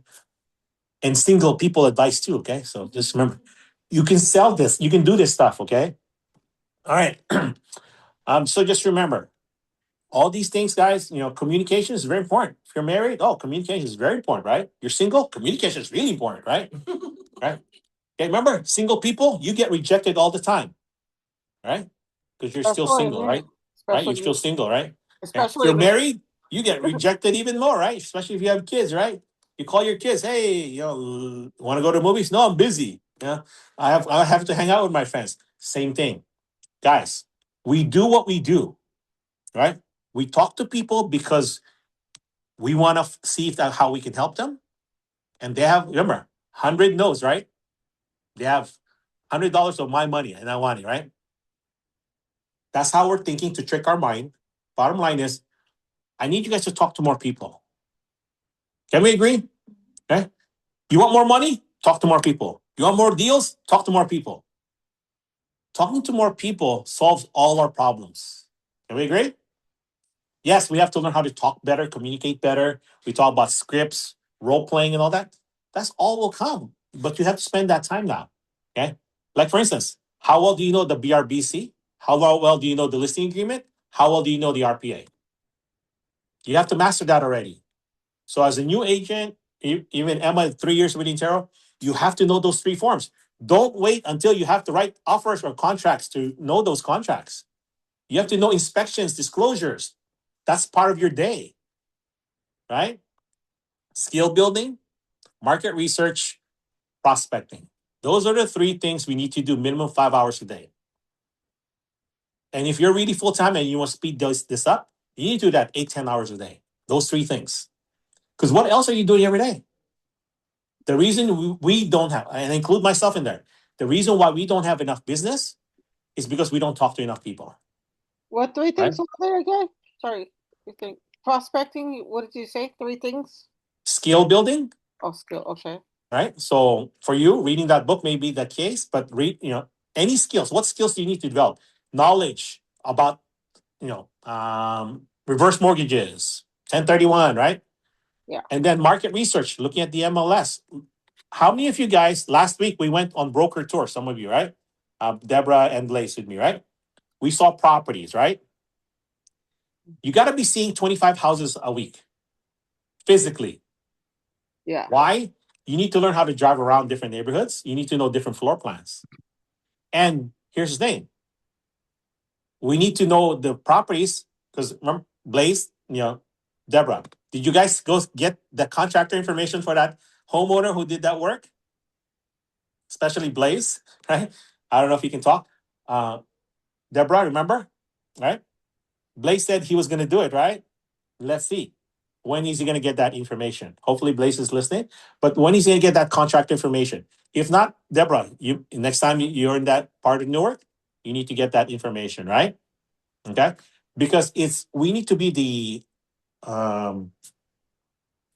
the person who has all this information, because we're going to need to know contractors also, right? Okay. So basically what was happening last week as we were touring these properties, we saw a property next to the listing and someone did some work, right? So these two went and talked, right? And then at the end I said, hey, did you guys get the contractor information? They got the homeowner's name, but they didn't get much more information. So I said, how come you guys didn't get the contractor's information? That's the easiest thing to talk about. Hey, nice updates. Who's your contractor? Why would you want that information for the next buyer that says, I need a contractor? Right? Does that make sense? You see someone painting the house. Yeah, great idea. Yes. Get the painter's information. Right? How many of you guys ever get that text, that email? Who has a contractor that doing this, right? Guess what? You know what I do with that? If I don't have that information, I'm gonna, Emma sends an email, right, to non-ari@intero.com. I need an HVAC person for San Jose. I give it like a day or two. I said, hey Emma, did you get some HVAC person in San Jose yet? And he said, oh yeah, I got 3 people. Can I get that information from you? I don't need to resend that. Hey, I need an HVAC in San Jose. Emma requested it. Some people responded to her. Now I can just go straight to Emma. Emma may or may not share information with me. That's okay, right? But at least I did my job to reach out. Does that make sense, everybody? Okay. So again, this is where sharing is caring, right? Okay. There's some information I'm going to reach out to you. Some information that, like when I went to Tracy one time, I said, hey, what's the best hotel in Tracy? Some people gave me information. So, now I have some more info, right? Okay. But again, we have to make sure we verify that information that we share. Make sure it's real. That 20% discount on paint, make sure it's real. So you guys may want to, get that number from me and then go to Home Depot and just go check out. Don't pay. Just check out until it says pay. See if the discount is there. And it said, oh, I changed my mind. Can I return this? See if the 20% actually shows up. Okay. Just like the free pass, guys. How many of you guys signed up for the free pass? John, Twinkle. How come? Anybody free on Zoom World signed up for the free pass? Yeah, thank you, Pretty, right? Yeah, see, Pretty. Right? Pretty, show that again, please. Okay. Right? Get that. Okay. What is on that sheet? Pretty. Unmute yourself. So it has how it works. There are 3 points and pass valid until June 19th through December 31st. And it has the name of all the places that it works in and the barcode. See? So now, I would probably, take a picture of that, or, for the people who engage, hey, make sure you get this, right? Or you can put that, maybe, put it on your social media, right? Simple. See? Why not? Thank you, Pretty. Great job. You're A+ today. See? Again, so now, those people that did not engage me over the weekend, right? Because I started sending this on Friday and Saturday. Now, I'll give them a week, right? So probably, by Friday or Saturday, right? I'm gonna see who did not engage, right? And if I know who they are, like they're one of my friends, clients or something, I'm going to reach out to them and call them first, right? And try to reach them as part of my semi-quarterly call, right? I reach out. I say, hi, Twinkle, this is Greg, your favorite realtor. Or, hey, Twinkle, this is Greg, right? Say, hey, by the way, did you see my text from last week? She's going to say, what text? Right? If she says yes, it doesn't matter. I'm going to repeat the same. Oh, the text that talks. So you got the text, or it's the text that talked about the free California State Parks pass. Did you see it? Oh, yeah. She'll make some excuse why she didn't engage. I got too busy or whatever, right? Usually it's like, I must have missed it. I'm too busy, right? You got to be prepared for those type of objections, right? And then again, objections are just unanswered questions. I said, yeah. So he talks, so I talk about it. Oh, yeah, it's 30 past. Did you know? Right? So, Pretty, give me one or two or three that you're going to visit or that's around the Bay Area or that you plan to visit. Do you see?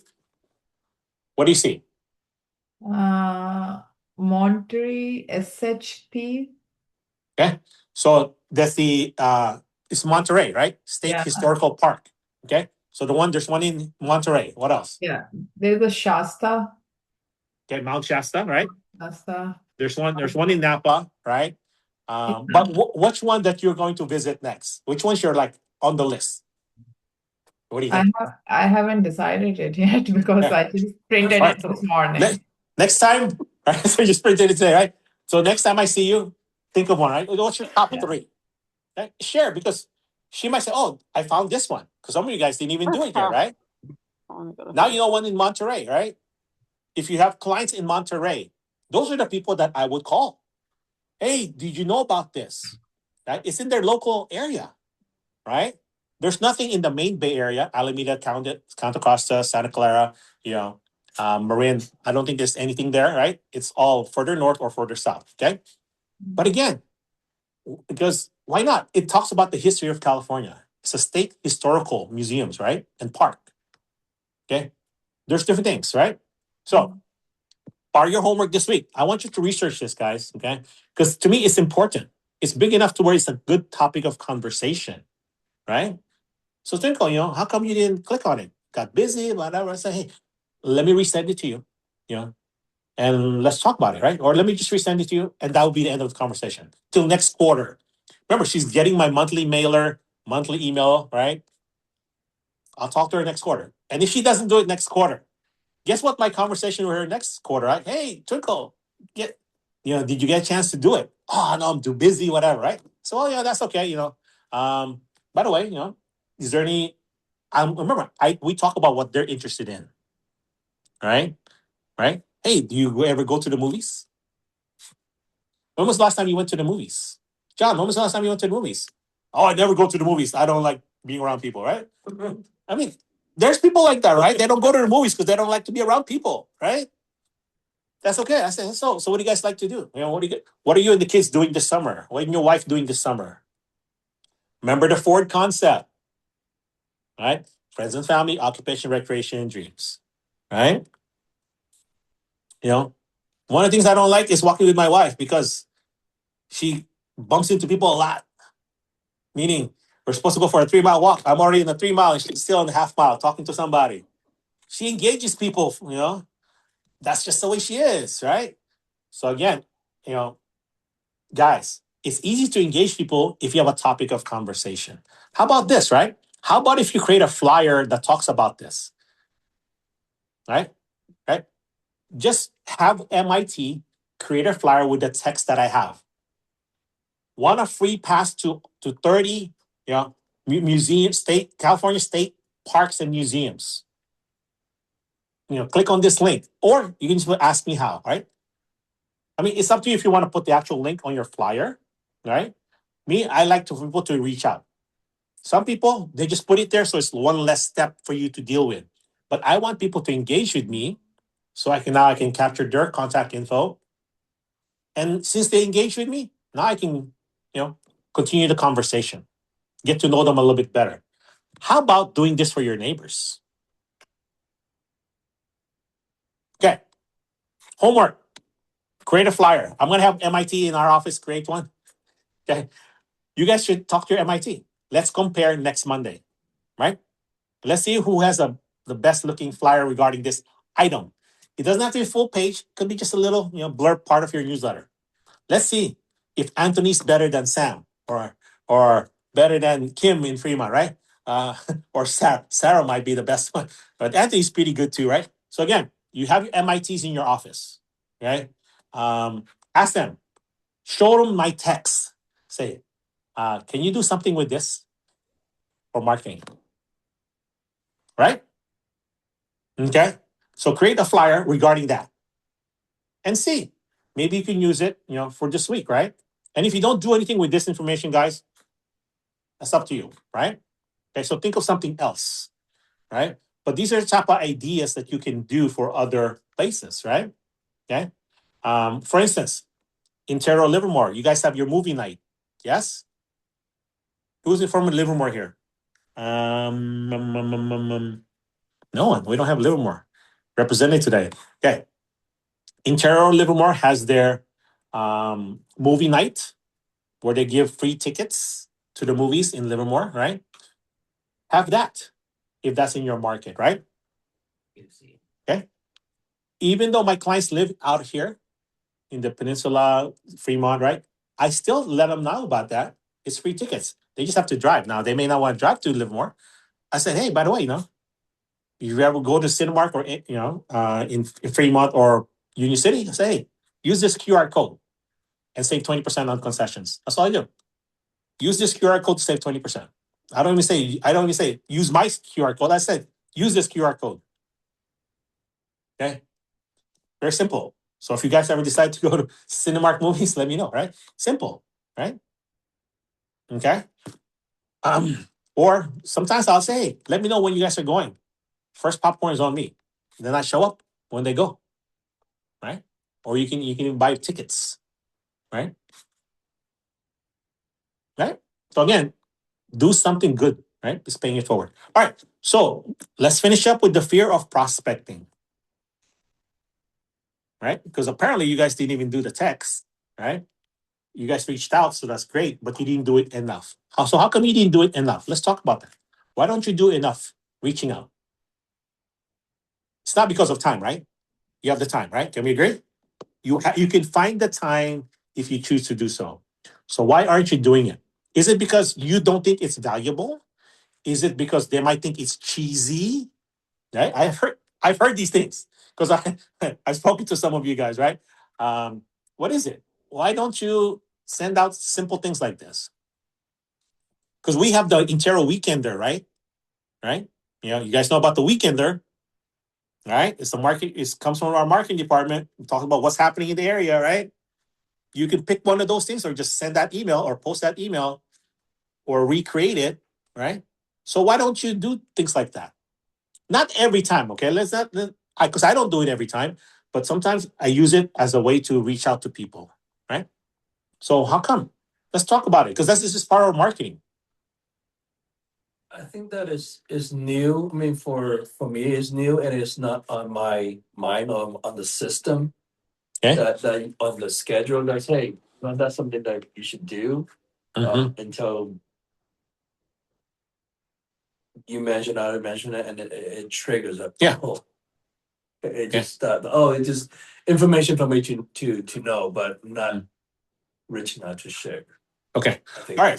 So it's not top of mind, or it's not top of mind. Just like it's not. It didn't something that just trigger, or it's not on the schedule. You didn't see the importance in it, or that's not true. Yeah. So honestly, let's have a thank you, John, for sharing. But why is it that agents, you guys, Prabjot, Vikas, don't pick on Vikas, right?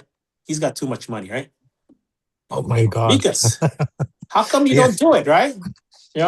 How come? Or you don't do it enough, right? Yes. Right? Why not? Why not? Honestly, because why don't you talk to 5-10 new people a day, right?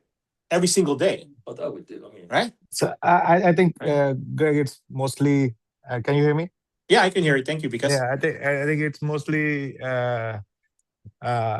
you talk to them once, and then the next time when you plan to call them, hey, what should I talk about? And the perfect. other is a 9 to 5, right? They might be on their job. Does it Yes. rest? Those are the our self-generated fears we have. Okay. That All right. hey, maybe I Perfect. will call in the Yeah. evening or so. Yeah. People are at work, right? Right. I don't know what to talk about. Thank you, Vikas, for sharing. Okay. He's not the only one. Okay. So let's I'm gonna pick up Vikas, right? Vikas, are you on TPMCO now? The monthly newsletter. Are you sending that? No, because Okay. I don't have the 50 yet. No. See, if you don't have 50 people yet, let me know. I'll get you to 50, right? See, there's something stopping you from doing that at the very minimum, right? Yeah. You know, Yeah. I commend some of you guys who actually jumped on the TPMCO already, right? You know, like I said, the 50 used to be only 25, now it's 50, right? You got to send to 100 people every month already. If you don't have 100 people, you have 100 neighbors. Start with that. You can get rid of people as you meet people, right? You have 100 friends. You can get 100 addresses as soon as possible. You guys have to see the importance in that. Okay? You guys are in this program because you want to get 5 to 12 listings every year for the next 12 months, right? How can you get 5 to 12 listings if you don't not even doing the basics that I'm teaching you? You asked to be in this class. You asked me to do it. I need you to do exactly, right? Come in 2 weeks. You're going to write me $1,000 check. Okay? You're going to give me $100 bill. Pretty. Okay? And if you don't do the work, there's going to be some financial pain for you. Right? So, if you're not doing the basics that I'm asking you guys to do, right? So thank you, Pretty, for signing up for that, for the pass. Even though you don't use it, right? Because I sent it to my wife and she said, "Why are you sending this to me?" Right? I said, "Well, I thought maybe you could send it to, your clients, right?" And she thought it was kind of cheesy, right? Or she wasn't gonna do it. I said, "No, why don't you send it and see who responds?" So some people actually asked for it. I said, "Send it to your nieces, right? Send it to people who likes to hike, right?" So now she's starting to.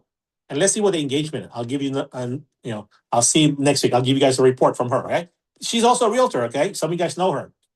But she thinks it's not high end enough for her. Okay, right? Because it's, I don't know if it's because it's free or whatever, but why not, right? So I told her it's just something you can reach out to. So guys, you got to have a system. When I meet Preeti today, I need to have a way for her to remember me the next quarter, the following quarter, the following quarter. Because she's going to meet other realtors. She's going to get other marketing materials, right? You guys know this, right? Other agents have our leads. Other agents are going to meet people we know, right? Because I want you guys to be able to track who are the people you're losing to other agents, right? Because our conversation next week is I need you to think of what client used another agent and what was the reason. Could we have competed? Did we even have a chance, right? What did we actually do to have a chance or compete, right? Because if they use somebody else, there was a reason, right? They gave away their commission.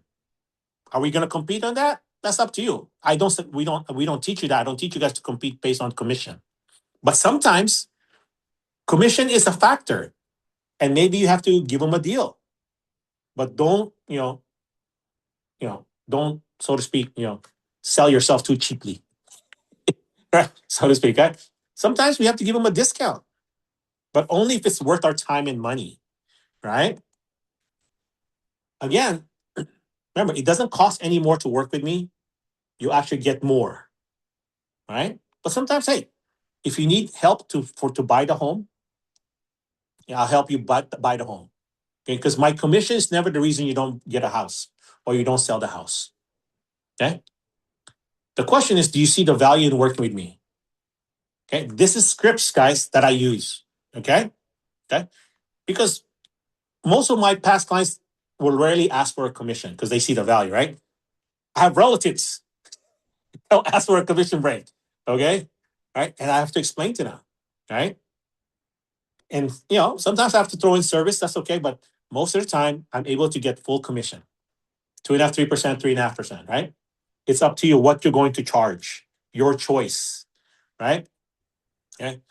If you're going to compete based on commission, then you become a commodity. I want you guys to compete based on your knowledge, your skill level, and the service you will provide.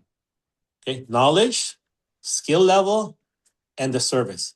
Those are 3 points of how I sell myself. Okay, no one's gonna know more than me. Okay, that's my thinking, right? So I research a lot of stuff. Okay. Number 2, right? Remember, they have the internet. They can research reverse mortgages. They can research SB9, but they will call me to ask me about SB9. Now I need to know about it, right? Okay, so that's how I research it, right? Okay, so you got the knowledge, right? You're more knowledgeable, right? What was the second thing I said? Skill. Skills, right? How skillful are you in negotiating? Remember, right? If an agent can't negotiate their commission with you, how are they going to negotiate your equity, right? The sales price we set on the property, the value we set on the property. How is your negotiating skills? Have you read books on negotiating? Have you been to class about negotiating? Can you negotiate your worth? Right? That's just one of the skills, right? Communication skills, right? What other skills do you need to develop? Knowledge and skills go hand in hand, right? The third one is, so you got the knowledge and skills. Now, the third one? Service, right? How is your service, right? Do you call people back, right? Do you get back to them, right? If they're not thinking of buying or selling, what kind of service do you give them? Right? Just I checking have in clients on that they've paid off their house. How many of you guys you talk to people? How many of you guys know people's interest rates? Right?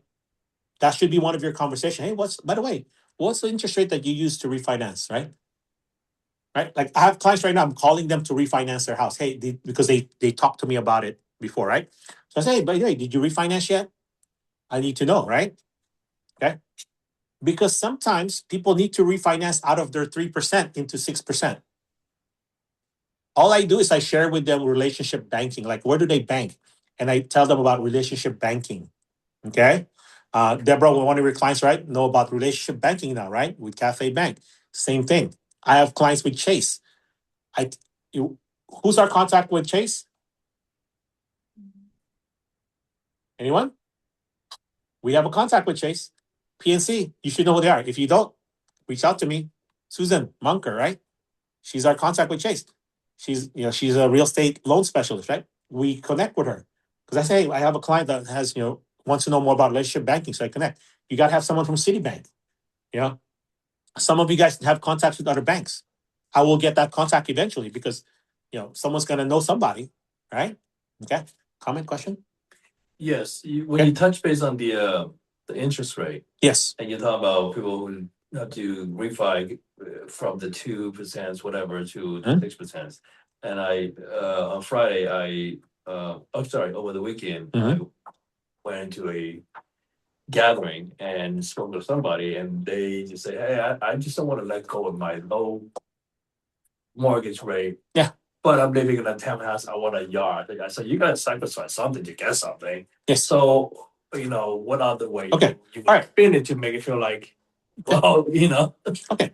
So how old is the person? Not 55, right? No. Okay. All right. Because it was a 55, you can do a reverse mortgage. Okay. To buy the next house. Okay. You can do that. So you have a current house and you're going to reverse mortgage to buy the next house. Okay. If you have enough equity. So if you don't know that strategy, talk to your reverse mortgage specialist or reach out to me. Second, since they cannot have a reverse mortgage because they're not 55, how can a person who has a 2% interest rate, 3% interest rate, buy another house? Right? Would they need to sell this one? Typically, I will do my best not to sell the old house at a 2-3% interest rate because you'll never get that back again. That's never coming back in our lifetime, guys. Okay, we missed out on some of us have missed out on that. Okay, But can I help them find That was what buy I another tried. house? Right? Can I do a HELOC? Right? Or can I do a cross collateralization? Does he have stocks, RSUs? Right? That's where you need to have a loan officer talk to them. So I said, well, let's look at this. Maybe we can convert that into a rental where he has 2% interest rate, so you have cash flow. Now we need to figure out how to qualify for the next house. Yeah. Maybe you need to get a cosigner. I don't know. Right? Okay. Our job is to find that solution. I have clients. They had to sell, got rid of the 2.5, 3, 4% interest rate, and now are paying 6.5, because it was more important for them to buy the next house rather than having that low interest rate. Yeah. Right? Does it make sense? People, if they need to move, if that guy really wants that yard, he's going to say goodbye to that 2%. I want to try preserve it by converting it into a rental. That's how most of my investors came to me. I showed them, hey, it's your first home. Let's convert it into rental. Let's go find you a second home, another home for your next primary. That's the strategy. That's how you make people into landlords if they want to. Some people will say, I don't want to be a landlord. Right? Our son didn't want to be a landlord because he had a bad experience. But he's got a couple of rentals though. Same thing. Some people have a bad experience. We help them through that. Okay. Blaze, it's not a call anymore, but one of his clients had a bad experience about a rental. But after meeting with him, I think he's going to be okay because it doesn't make sense to sell their rental. But it might make sense because they're in a very bad position. Yeah. Because here's this scenario, right? A couple of years ago, you bought a rental property. You sell it today, it's 100,000 less. So it's 100,000 of your down payment is going to go away. Number one, should you sell it? Or because the tenants didn't pay, you had a bad experience already, you want to rent it out again, but your monthly negative is $1,500 because of rents and the mortgage, right? Which one would you do? Walk away from $100,000, because that's your loss, or keep paying a negative of $1,500. Which one would you guys do? Pop quiz. Which one would you do? Right? The market went down. If you sell today, you lost 100,000, but you're gonna get your 100,000 back. The other one, because you put a $200,000 down payment. Or you wait it out till the market goes up again, but it's gonna cost you $1,000, $1,500 a month to keep the property. So every year every month you're putting money into the property to save it. Does that make sense? You guys understand it, right? Some of you guys get the concept. Which one would you do? Depending on financials. If you are, Yeah. So you can afford to pay it, then I'll pay for it. right? And hold on. Right? Anyone will walk away? Yeah, right? Who would walk away? Greg, I have a scenario to share with you all of. Okay. All right. But So- let's finish this first, Divya. Right? Who would walk away? It's the same thing. That's why I'm telling you. Okay. So here's the thing, right? Okay, so let's go with Divya's scenario. Go ahead. So the seller wants to sell the property. He purchased around like 850. He wants 1.25 on the property, but house is worth of like 1.15 or 1.17. Okay. And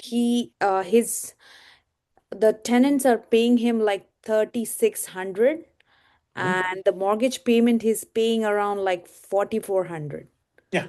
So he's paying out of his pocket like 800 something. So he Yeah. doesn't want to pay that. And he already moved out from the property. So he just have like end of next year to, qualify for 2 out of 5 years Yeah.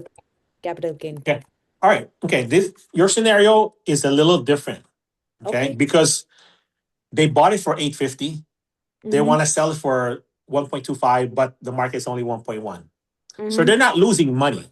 Right. Okay, that's different. Yeah. They're not making as much. Right. Are we clear, Divya? Right?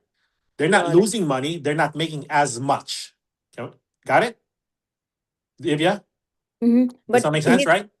He's Right. trying to calculate the interest and the Yeah. renovations, renovations he did. So he's saying Yeah. it's out of my pocket, Yeah. basically. He thinks it. So you have to do real math, right? So now Okay. the question is, if they're losing real money, see, for me, right? Okay, if I'm putting $1,000 a month, that's 12,000 a month. I mean, $12,000 in a year, right? Now, that's real money. I'm putting in some more. Now, not only did I lose 100, now I'm losing an extra $12,000 a month because that's money you're putting out. If you have that capability, I would do it because I can always just write it off, right? But for some people, they don't have the money to pay it every month. So starting over, cashing out now, it's kind of like when you're in a casino, right? You're trying to chase your losses. Sometimes it's best to just cut your loss, right? Unfortunately, in this scenario, there's a negative. See, to me, I would never, if you're, okay, this is with investors. If your negative is about 20 to 25%, then your tax benefits is still okay because you have, deductions that you can do, okay? But if the problem is you don't have the money to pay, because what if the tenant don't pay? Now you're losing not only 1,000, you're losing 5,000. Does that make sense? So some people can't even afford that. So that's why some people, my clients, they don't want to become landlords because they don't want to deal with, hey, what if my tenant doesn't pay? Remember COVID, right? What if they don't pay for 6 months? Then I'll be in bankruptcy. I'll be foreclosing, right? That's a bigger pain. So that's where some of the consultation we have to do with our clients. In this scenario, with Blake's client, I told him, hey, I think you guys should just walk away and keep the 100, say forget the 100,000. That's bad timing. Because the more they keep it, the more they're going to pay every month, right? Now they're thinking about, oh, I lost 100. That's okay. You can buy again when the market is different. Somehow they got bad advice, in my opinion. But they were thinking the two brothers were going to live in it. That was the scenario. Let's go back to Divya's question. Okay, you're putting $12,000 up, $800 in this case. Let's just say $10,000 every year. That to me is a strict math with investors, right? So for Divya's question, I need more details because he thinks he's losing money. He bought it in 2022 or when Divya, a couple years ago, right? He bought it for $850. He put money into the house, right? Renovating it. He added the interest he paid, and he thinks he's losing money now, right? That's why he wants the higher price. Well, the market doesn't support the higher price, right? We're going to have this scenario. People want more than what the market will do. Part of our skill level is explaining to them the market does not support the price that they want, right? Now, the question is it good for them to do it or not? To walk away or hold on? Anybody been in a bad marriage? Same thing. Sometimes it's cheaper to stay married than getting divorced. Some of you guys got the analogy, okay? Right? Yeah, I tease some of you guys like, yeah, the reason why I'm married right now is it's cheaper because we stay married. Just kidding, right? Okay, right? Okay, because I have to pay for half a house instead of a full house. Just kidding, right? So again, sometimes it's that, but sometimes, hey, divorce is better. Sell the house, start saving again, right? Right? Or and who's married? Who's married? Here's a joke, okay? Just a joke, okay? Right? Right? My wife came to me yesterday and says, Greg, she plunked down the divorce papers. I wanted a divorce, right? So she said, okay, I want the house. Okay, fine, you can have the house. I said, fine, right? I can always buy another house. So quick, right? So she said, I want all the money. Okay, fine, I can always make more money, right? I want custody of the kids. Okay, fine, I can make more kids. She's like, forget it. Yeah, I don't want the divorce anymore. Right? That was the joke, okay? So bottom line, sometimes, hey, yeah, some of you guys got the joke, right? She was surprised I said yes so quickly, right? Yeah, I can always buy another house. I can always make more money. Yeah, okay, fine. I can make more kids, right? So again, bottom line is you can always start over, guys. Okay. You can file bankruptcy today in America. In 7 years, you can buy another house. Of course, you have to rebuild. You have to, I had clients that, I've met people, not my own personal, right? Remember, we had a lot of people who had foreclosure, short sales, right? The mortgage meltdown. I was telling people, don't buy, because in about 6 months, they didn't understand the negative amortization. And I did budget for people. And there also were some people who bought with other agents. And after a year or two, they came back to me and said, Greg, I need to do the short sale, or I can't afford the house. Because I felt they didn't have the capability to afford it long term. They were buying it because they're trying to time the market. Some people made money. No, that's good. But there were people who had no business owning. Okay. My first time, my brother wanted to borrow money for a down payment. I told him no. I said, hey, I need you to do budgeting first. You guys plan to have kids soon, right? I said, what about the budget, right? Wait until you both are established in your jobs, then I'll help you. Okay? That's what it is. We can help people, but if I don't think it's good for you, I'm going to give you my advice. And then if I'm wrong, I'm wrong, right? But I've never had a client lose a house in 35 years, okay? It's because, they've listened, and yeah. Some people says that, great, I wish I would have bought, but yeah, we all wish we would have bought, but sometimes it's not the right time. Okay, right? So, Vikas, comment, question. Yeah, I think Greg, I had a question about you were mentioning about write-off, right? Like Yeah. when even if you're losing, but in this case, it's just the mortgage. So how do you write it off unless you have done some kind of maintenance or so, right? Because ideally you are just paying your mortgage. Yeah. How do you write off your mortgage for the rental property? Well, no, you okay.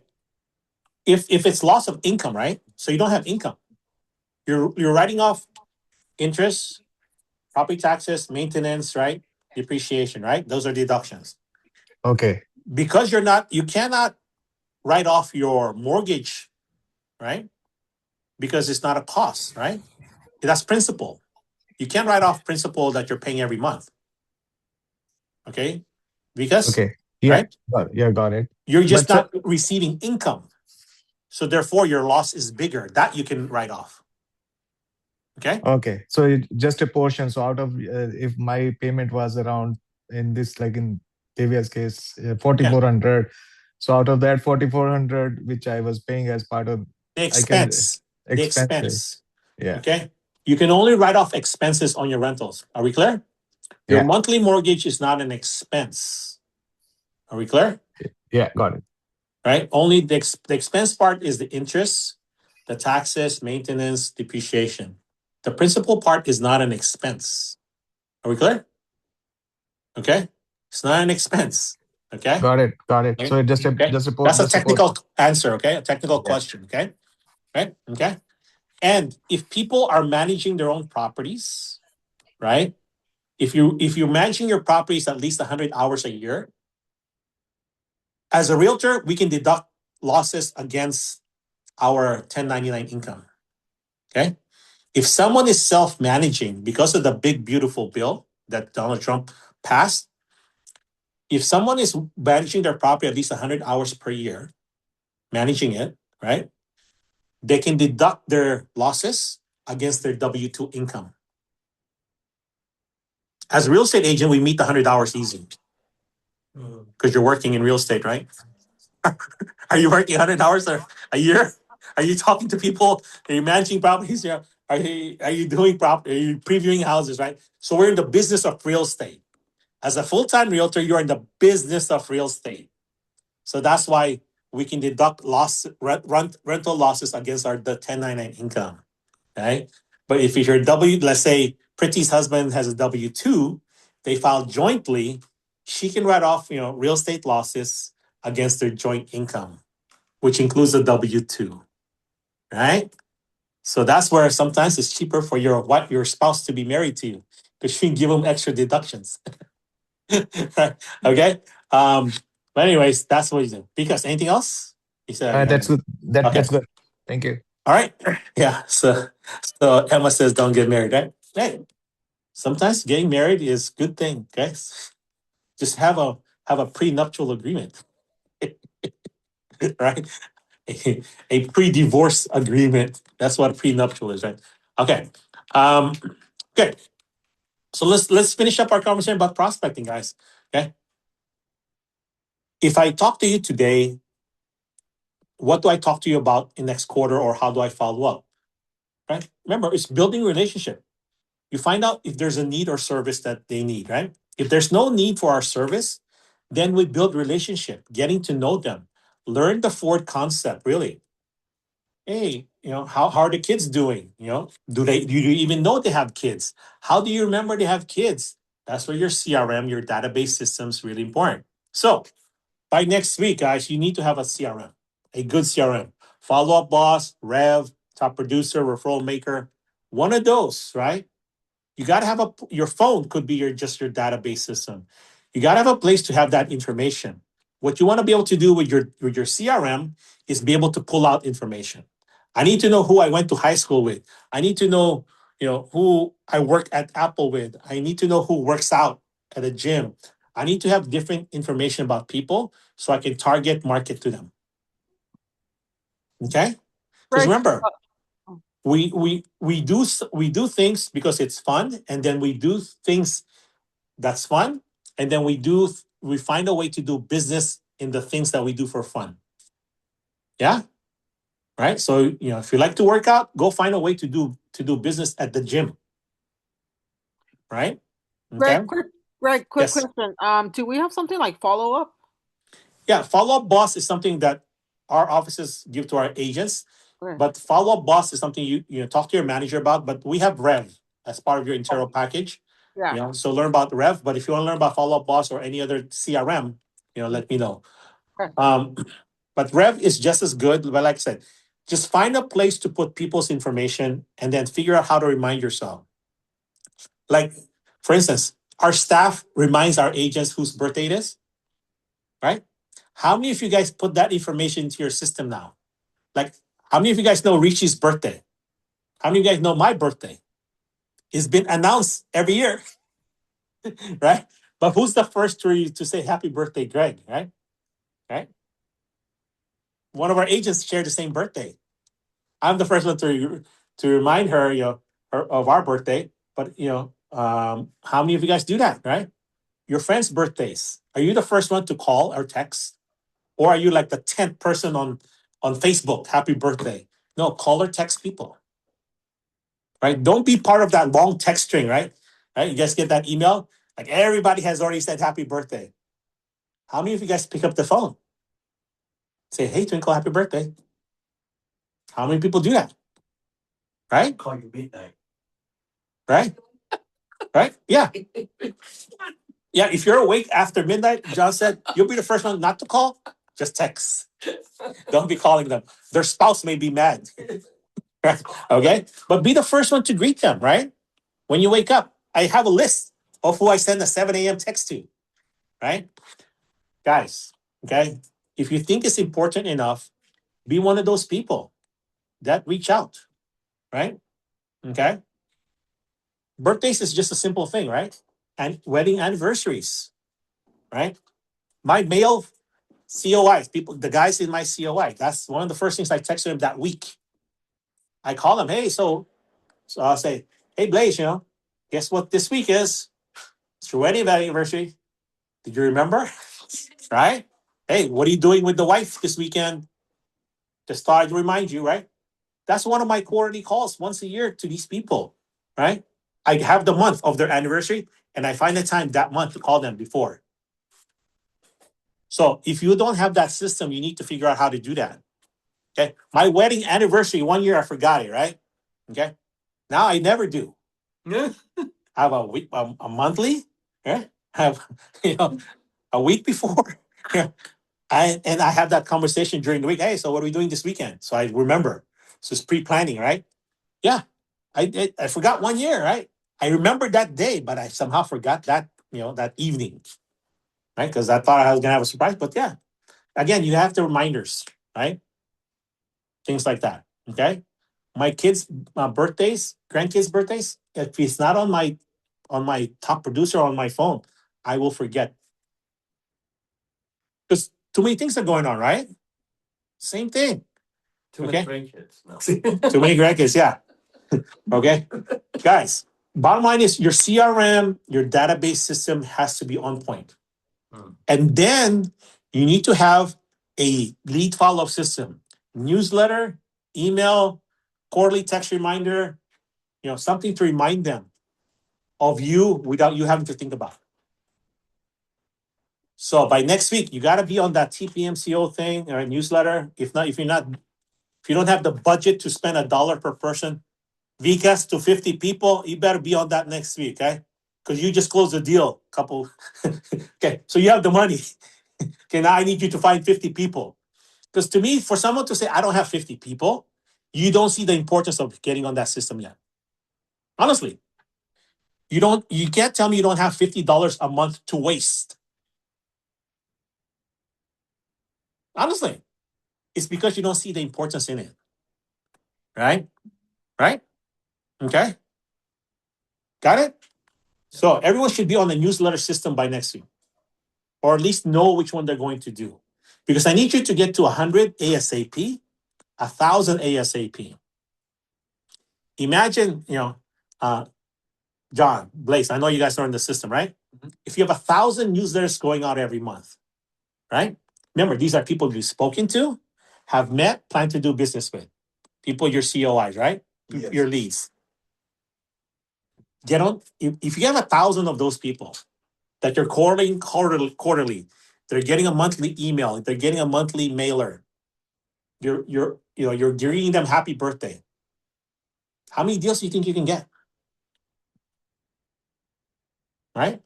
At least 1% out of 1,000, so about 10. At least 10, right? At least 10. And that pays for the system, right? So why don't you get to 1,000 ASAP? Because that's the plan. Because right. And this is for everybody. I need you to find 1,000 people you can mail to. Twinkle, 1,000, right? ASAP, right? Because I know you guys know at least 100. So you should be at least at 100, pretty, right? Because by next week, I need to see 100. I need to see your credit card bill that says you paid TPMCO $100, right? Minimum. That's what I'm going to require from you guys. That's your proof to me that you're on the newsletter system. So if I do the newsletter drop off around my neighborhood, does that count or this is separate? You can do the drop off, but I want you to have 100 mailers going out.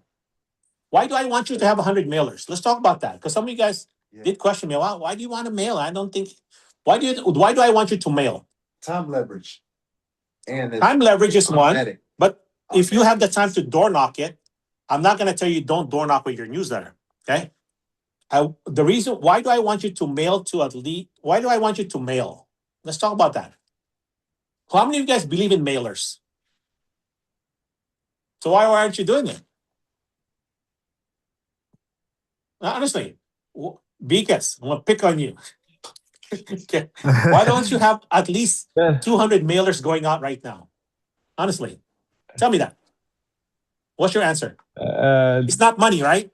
It's not money. It's not money. Okay, let's get that out of the way. It's not money. Yeah. Is it the time to set it up? It's not even the time It's to not even set the it time. up. Okay, well, that's two. Okay. Yeah. All right. So the third, what's the reason? So I think it was more like trying to figure it out whom I should be. It should be who should get it? Yeah, right? Who should get it? Because it's valuable, right? Yeah. It's too valuable just to give away, right? Some of you guys are that picky. Honestly, it's like, I don't know who to send it out to. I told you. Do you have people's name and address? Because do you have 200 names and address? I have 200 names, definitely. Address, right? I can. I have to sit down and start with your neighbors, pretty. Okay.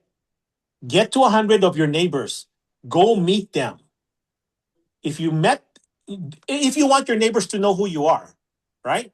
If you don't, then go somewhere to meet 100 people so you can add. I want you guys to get to 1,000 mailers every month ASAP. Because eventually it's gonna be too hot, it's raining, you're too busy to door knock with your stuff. But if you have 1,000 mailers going every month, you're going to get one listing a month on the average, at least 5 to 12 a year. That's just listings. Okay. Because what you're going to figure out, Ficas, you're mailing 1,000, but not everyone's doing business with you. You need to figure out why they're not doing business with you. If you're having 200 people going out, 200 mailers, because I need you to figure out why are those people not doing business with you. I need you to figure out how to get better. Does that make sense? Right? And that definitely makes If sense. you, I think if, it is right?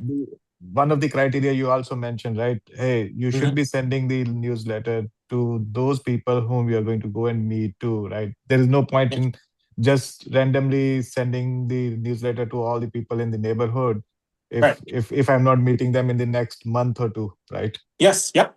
Okay.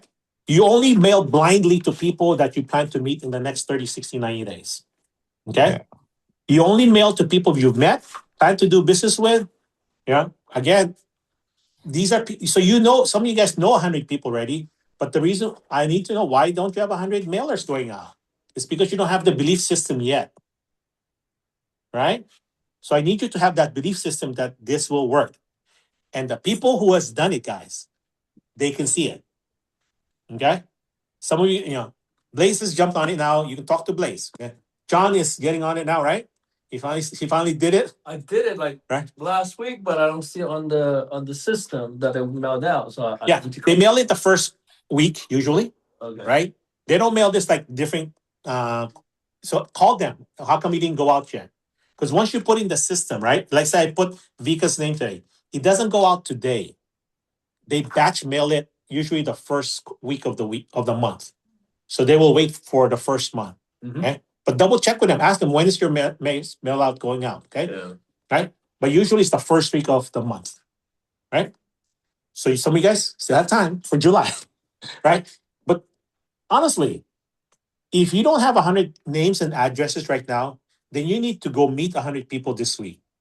And if you don't meet people this week, right, then I ask you, how come you're not meeting 100 people a week or having a conversation, right?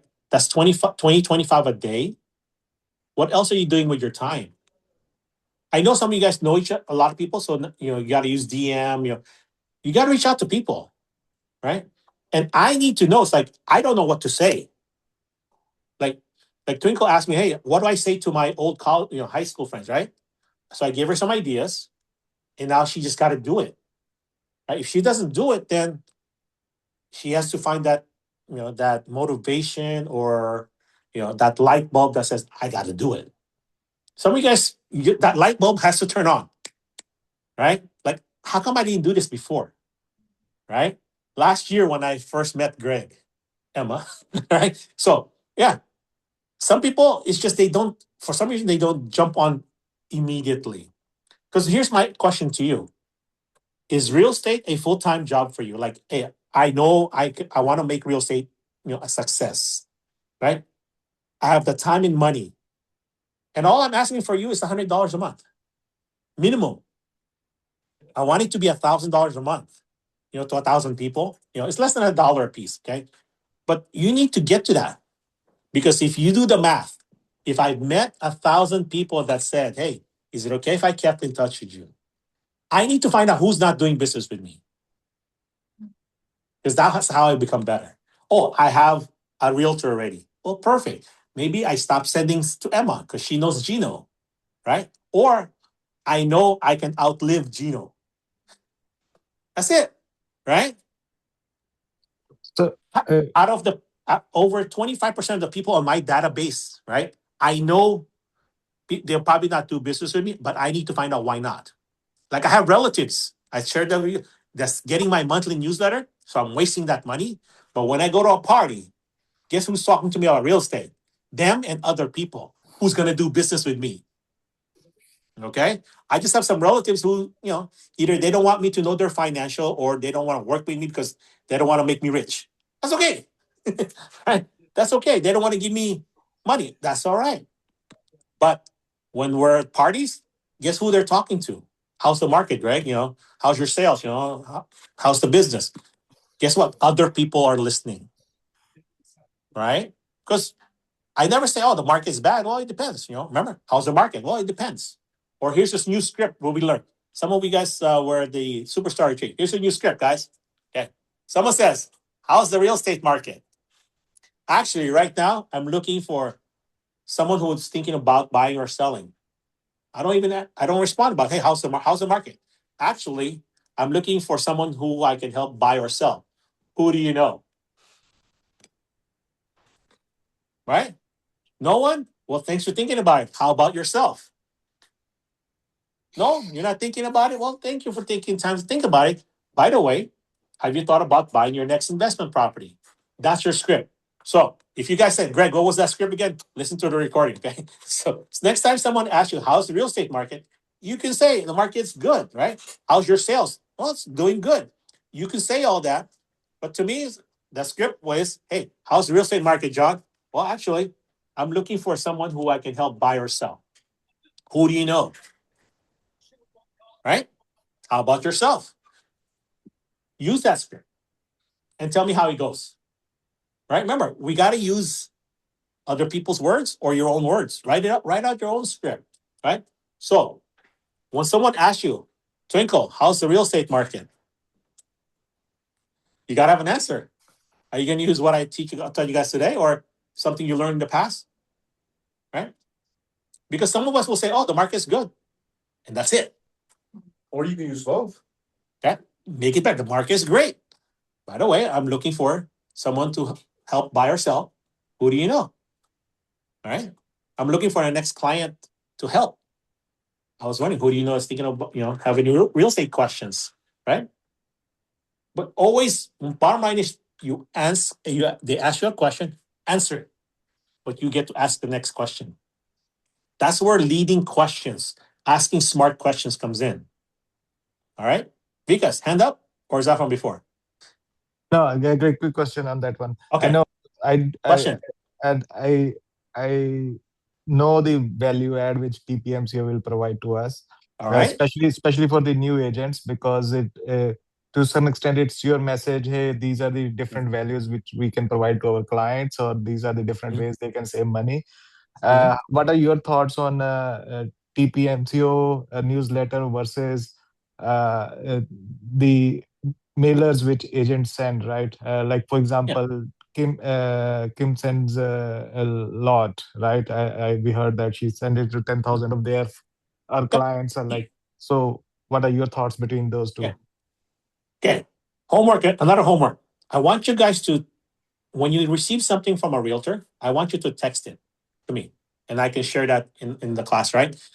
I want to see what other realtors are sending out there to you, to your houses, right? Or when you see something, right? People's flyers, just send it to me, right? All right. Some agents have the budget to blindly mail. That's what Vikas is talking about, right? Eddie Oberoi sends out 25,000 mailers, right? Just sold, just listed. We have a buyer, general, right? None of them send out a newsletter. Okay. I believe a newsletter is more valuable as far as the nurturing side. Okay. If you just want to do it like a blanket mailer, I don't suggest that. I don't do it as often. Okay. Because I just don't believe the effectiveness is there. Okay. Because, right? Yeah. You talk to Kim. She's already done it. It would be foolish for her to stop it now. Now she just got to build on what she's already spent on. She used to buy Zillow leads. Agents used to buy Zillow leads. Now that has dried up because it's not as effective. That's why Zillow now is changing from selling leads into giving you leads but getting a referral fee, a higher referral fee. Okay, there's different business models out there.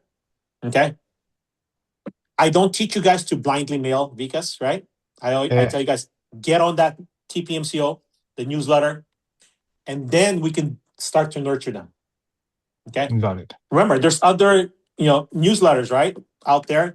Some people are like Jason. You spends $5, a month on Reminder Media. You guys know that the magazine. Okay, most people don't have that budget, but if you want to spend $5 a month, it's up to you, right? And we can find ways to split that in half, right? Sharing that with lenders or affiliates. So you can do that. It's a nicer magazine, but to me, the newsletter is to be the best.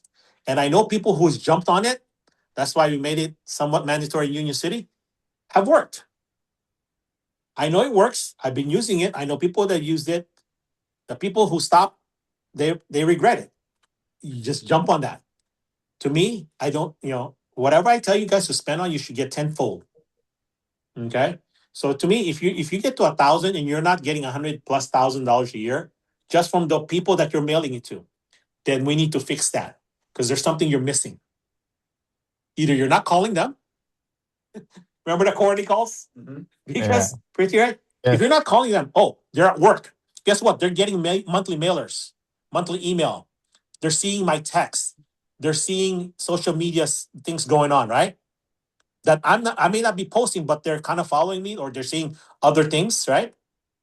Because some of you guys, right? You guys always talk about stuff I have on Facebook because of other people's posting, right? Okay. Not because I'm really posting it. So people will pay attention to you on the social media. But once in a while, you know people's birthday, you call them, right? Or you see something that did, hey, because, how was that trip in Egypt? Right? How do I know that? It's because I looked at a couple of your things in your Facebook page, right? You're not, I've never been accused of, what do you call that? Snooping. What is it? Of stalking, okay? No one ever will accuse you of stalking, right? People expect you to stalk them. That's why they put it on Facebook, okay? Right? Or whatever media, Instagram, right? They want followers, right? So during my quarterly calls, that's when I will say, hey, how was that trip, right? It may have been last year, right? Or they maybe I follow them on LinkedIn. So, hey, John, so how do you like it at Intero now, right? How's that compared to whatever job he was doing before, right? Hey, how's the new job going? How's the new promotion going, right? Guys, that quarterly call, personal, social, business. So if you ever are lost, like, hey, what do I call people about? Think about Ford, right? Pick one of those letters. Are you going to talk about friends and family, occupation, recreation, or dreams? And just build on that. Remember, they know I'm a realtor, right? Mm-hmm. Right? Yes. No one should ever say, Greg, are you still in real estate? Right?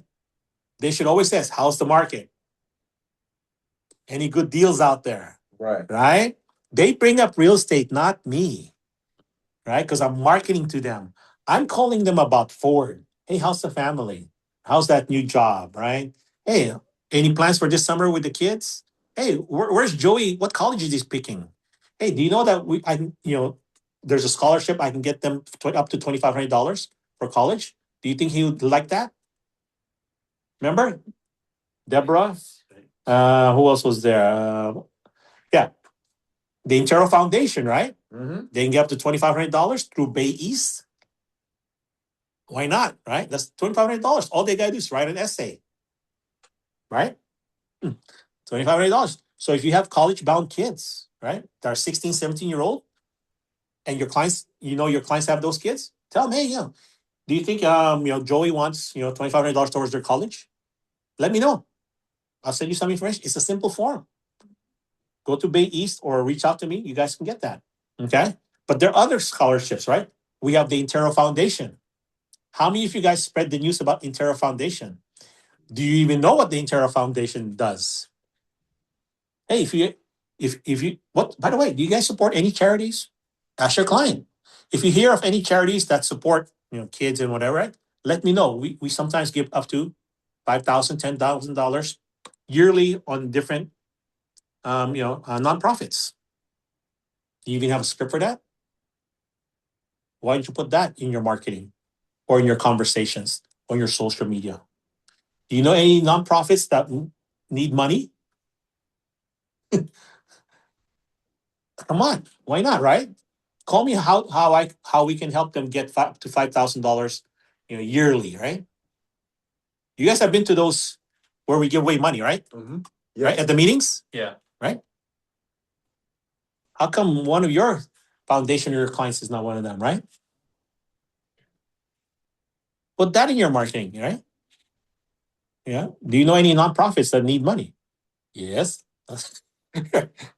As long as what are the qualifications? Do you know who your Intera Foundation ambassador is?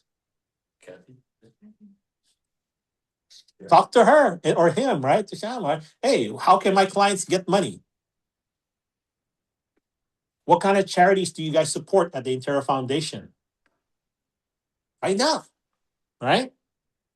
See, those little things, guys, are the ones that's going to separate us from other realtors, right? We're just not looking for the next deal. We're seeing actually how to help people.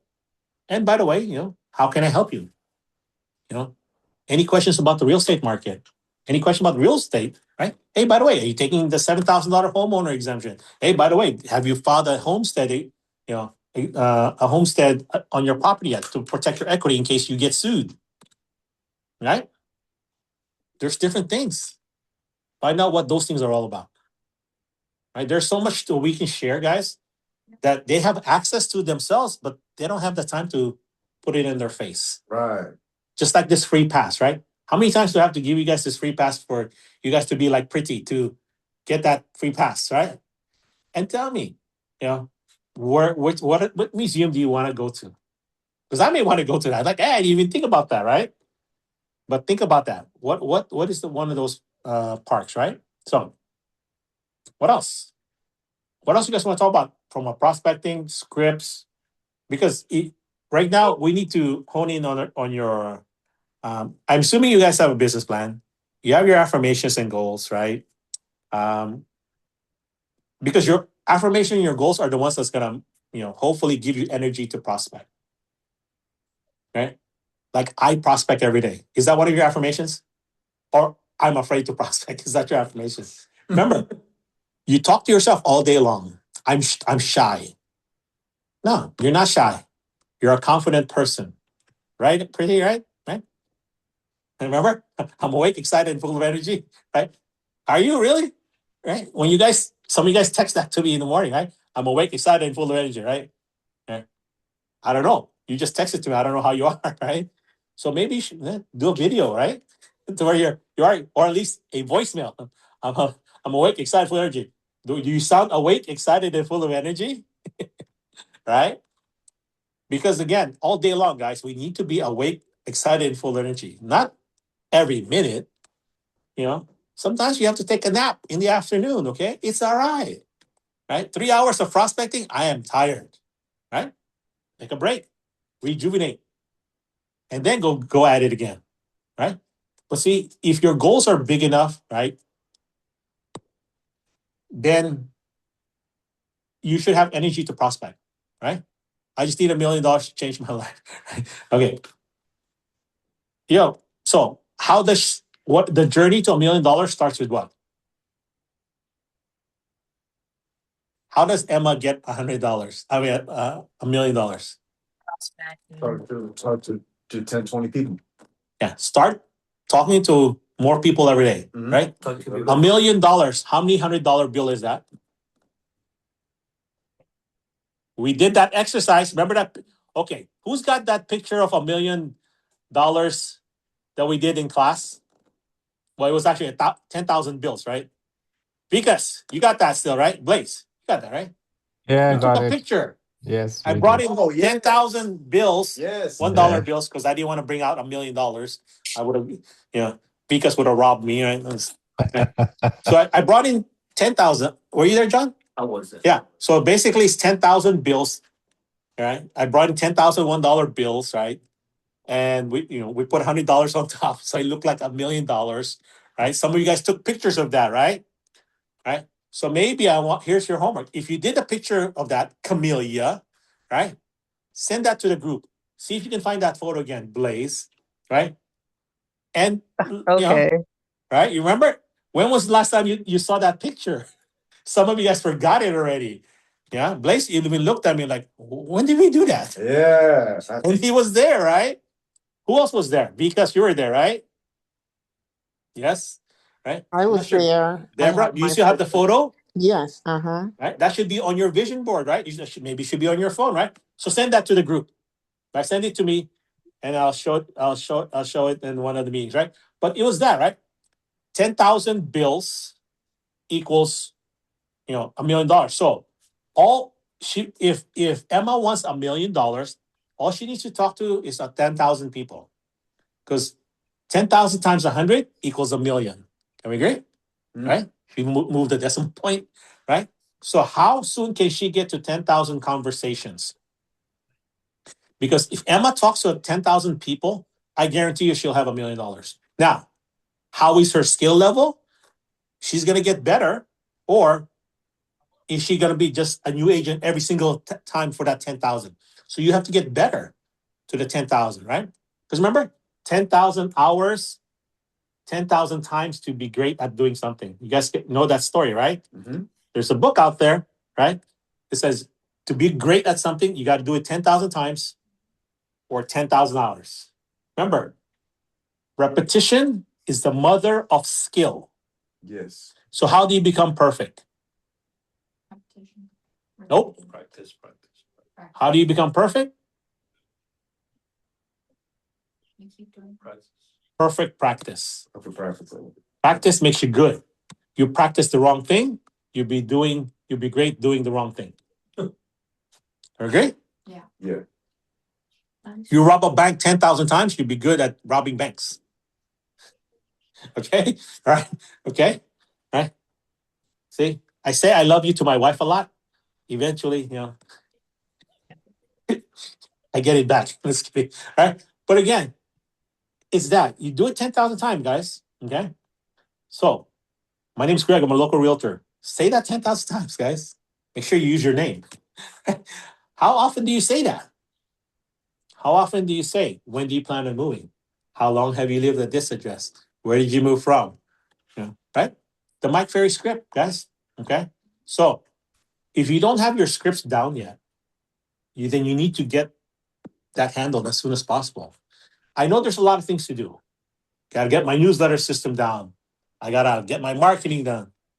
Guys, you got 50, 60 hours in a week to work in real estate, right? You're full time. Full time.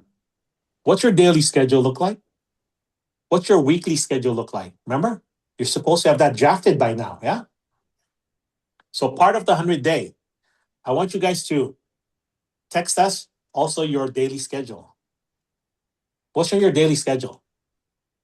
Now you can put your perfect day. The purpose of, I would want you guys to text it to us so that you see it. Right? Like today I was supposed to do this. I was supposed to go to class at 9:00, not at 9:30. Right? Supposed to be at 9 to 12 every Monday, right? Unless you have something more important to handle, then let me know. Okay. Part of being immaculate to your word. If you say you're going to do something, go do it or correct the promise. If you said you're going to do something, right? You said, hey, let's have lunch, right? And if you're going to be late, how many of you guys actually call people to say you're going to be late? Or do you just show up late and then apologize? Right? Right? It's like if you're going to a listing appointment, right? You're going to be late. When do you call? When you're already late? No. No, these call Right? about 30 minutes before. Yeah, 30 minutes to an hour probably, right? Just like, do you guys call to confirm your appointments? Yes. Or at least text. Right? Yeah, right? Yeah. Yeah. So if we're going to call to confirm appointment, then let's confirm that we're going to be on time. Mm-hmm. Let them know. Because sometimes things come up, right? For both our schedules. We give them a way out. So that way we're not waiting. How many of you guys have been waiting in a house, waiting for the client to come? And they're late and they haven't even called. All right? Okay? Yeah. I've had those, right? That's why I always pay, how are you doing with time? Are we still okay at 6:00, right? This is part of completing that communication. Yeah. And this goes with life. My wife always tells me, how come you didn't come get me and remind me that I'm late, that I only got 15 minutes. So yeah, so now I constantly remind her because she's a serial procrastinator or late. She's always late on time, right? I tell her, she has so much belief on her skills that she always tries to do things to the second. Right? Okay. I said, why don't you just wake up 15 minutes earlier? No, I got to get my 7-8 hours. I said, it's okay. You can sleep later, right? I do my best to help her, right? But okay, we all do our own thing. Okay, right, guys. There are things that we do that we should be doing, including myself. Right. Bottom line is we're going to do what we think is important. Okay. So Vikas, by the end of the week, you should have 50 mailers going out already, right? At least Yes. 100. See, here's the thing, right? He mentioned earlier, I don't want to call them because they're at work, right? Yes? Do you know who are the people that work from 9 to 5? Do you know who they are?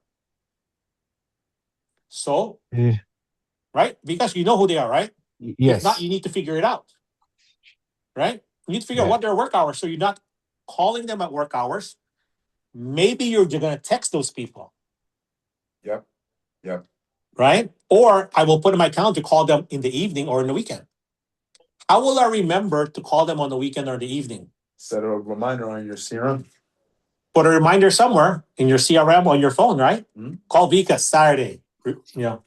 Remind him of his upcoming, whatever, right? Or check in with him, quarterly call. So I have to have a reminder. So with Top Producer, it reminds me to call Vikas. Then I look at the notes. Why am I calling Vikas? Make sense? Right? Yeah. So you guys have to have that CRM or that reminder system. Use technology, right? To remind yourself. So that way, see, if you have someone's phone number, you got to call them quarterly. If you don't call them quarterly, reach out to them quarterly, either by text, phone, then why do you even have their phone number? Honestly, I need you guys to go. Okay, it's now the 22nd, right? So today you should be by the 22nd letter already, right? If you're not at the 22nd letter of the alphabet yet, then come July 1st, you got to go through all your A's. I want you to go through your phone numbers once a month. And I need you to find out, like, why do I have this phone number? And if you don't know why you have their phone number, either call them, or delete it. Right? Can we agree? Yeah. Every phone number you Yeah. have there is either you call them, you call me, or you delete it. So give me an example of a phone number you have there. Okay. If you don't know who it is, call me first before you delete. I'll tell you either to send this or, go ahead and delete it. Right? There's always a message I can send. You can send this if, like, Twinkle, who's this person? Right? Let me send the free pass thing. Send it. Right? No response. Right? I don't know who you are. Right? I just have Twinkle. I didn't even put where I met her. I have Twinkle 510-555, right? But usually, if I put you on my phone, like at an open house, right? You give them your phone and you say, can you put your contact info on the notes, or where it says company? I would put met at open house 123 Main Street, June 1st, 2026. So I at least know where I met you. So when your number pops up again next month, I know what to somehow text you with or call you on. So every time you guys get a phone number now, I need you to write down somewhere how you got that number. Oh yeah. Right? So that should never happen. Okay? Because I got a bunch of Joe. I don't know who Joe is. So I will send a text and then see what to respond. Sometimes it'll say, hey, who is this? Engagement. Or I'll send something like, hey, happy Father's Day. Yeah. Remember, a couple of times I had that, like, please stop sending this. I shared that with you guys before. And what I do is, like, I create a message to see if they still want me to remove them. And a couple of times, people like Blaze, I have his notes, he changed his number. So that's why the new person says, hey, I don't want to get your information. But I tell them I'm a realtor and things like that. And if they still say remove me, I remove them. Make sense? Mm-hmm. Yeah. Or I don't delete them. I just don't call them. I save their number still. Remember, I don't delete people's phone number. Yeah. Because someday that person who Blaze's old number is going to call me for something. Now, if that's too much brain space for you to have that on your phone, like, why would I save people's phone numbers, right? Or keep it if I'm not going to call them, but I have notes, then delete it. But I want to know who's called me in the past, because there are people I met at open house today that they're not responding because I have now the text. And then one day they'll call from one of my signs. Or they'll come in from an open house and I ask them, hey, can you do me a favor? Can you input your information? And then I'll click it. Like, oh, I already have your information, right? Yeah. Do you guys know what happens if I input the same number on your phone? Huh? You have the option of merging. You can merge it later, right? Mhm. But at least you can figure out if you have a duplicate. Yes? Right? By searching that phone number. And They don't know it's a duplicate, right? But you can find out. Yeah. Then I know, oh, now I can merge it. Now I know this person, oh, this guy's been a jerk or whatever, right? Right? This makes sense? Yes. We have to gather information of people, right? But don't ever say, hey, I'm just calling to update my database. I'm just calling to update my information. I'm just calling to follow up with you. I don't like using those Right? kinds. Okay. So be careful of the dialogues that we're using. Yeah. Right? Okay. So what can I help you guys today? So you gotta complete your 100 point, right? Now you're gonna add your daily schedule. Like, what do you have for today? Now, you can just put your perfect day because you're supposed to have a perfect day, right? But if you are a very detailed person and you want to show me your day, like what are you doing that day? You're welcome to do so. I just want you to be aware. What is your schedule? When you wake up today, what are you doing today? Mhm. Right? Like when are you supposed to prospect? And did you follow it? Because tomorrow is a new day. The next day. Are you hitting your numbers? Because remember, your numbers is your numbers. Right? Eventually we're going to figure out how many new people do you need to talk to every single day? Right? How many conversations? Right? Can you imagine talking to 5,000 people in 1 year? Yes. Right? The goal now 5,000. You're like, how many people is that per day? Well, 5 days a week, 20 people a day. That's going to be about 5,000. Vicas, she's there. Mhm. Vicas, 5,000 people. Can you get to 5,000 people in 1 year? Yep. That's 100 people. Okay, how many weeks are you supposed to work? Minimum 40. 40. So Minimum, okay? 8 weeks off. So, right? That means you have 12 weeks to goof off, okay? Oh, Or, some of you guys are bad with math. So 40. 5,000 divided by 40 is?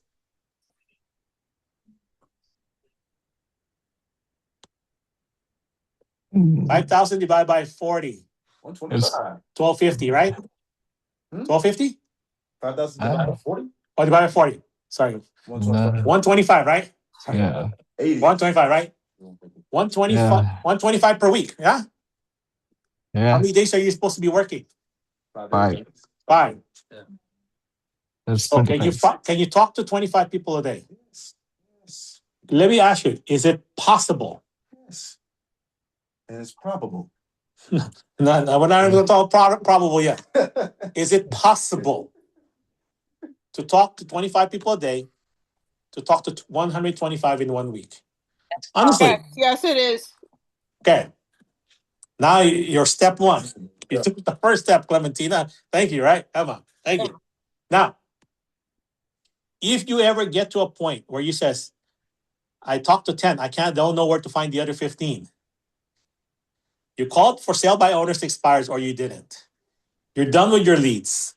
You're done with your COIs. Just start walking, start dialing. You can find people everywhere, right? Mm-hmm. If you don't know where to find people, come call me, come find one of us.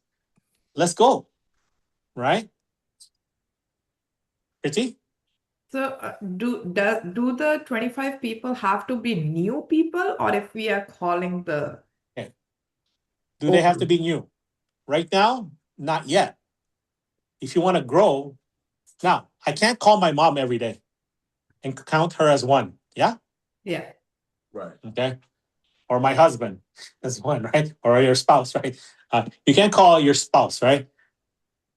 For me, it's 25 new conversations a day. That's where we want to get to, right? If you want to count your leads, that's okay. Call them, count them on your 25. So pretty, right? Yeah. To me, it's 25 new people a day, at least on a quarterly basis. They're new every quarter. So that could be your quarterly calls, right?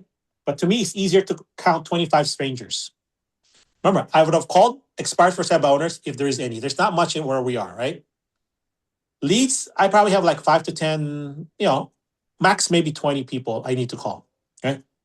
COIs, that's where I get most of my 25. Okay. And if I run out, I can easily door knock, right? Find 25 people. We all have different schedules. We all have different sources of business. Yeah. Bottom line is, can we talk to enough people to do the deals that we want to do? Remember, we want to do 25 closings per year on a consistent basis year after year. By the time we're in the 5th year of the business, if you're 5 years in the business and you're not closing 20, 25 deals, right now, a lot of people got spoiled because of the high price points. Now, people are happy 10, 20 deals, right? Some of our top agents, I'm trying to push them to 25. They said, I don't know if I want to work that hard anymore, Greg. I'm earning, $500,000, $600,000, $700,000. I don't know if I want to work that hard anymore. I said, why not? All right. So some of them I'm trying to push, right, to get more because they want to. It's not because I want to. If one of you guys say, if Emma says, Greg, I only want to do 10 because that's all I really need because my price point is high enough, then that's what it is. Then I want you to figure out a way to work less if you're earning enough money already, right? Take more vacations if that's what you want to do, right? Because some of you guys can do things in the things you do for fun now to do enough business. My wife, she used to get business from working out. But because of COVID, she don't like working out with people anymore. She works out at home. I said, hey, you need to get out of the house more often, right?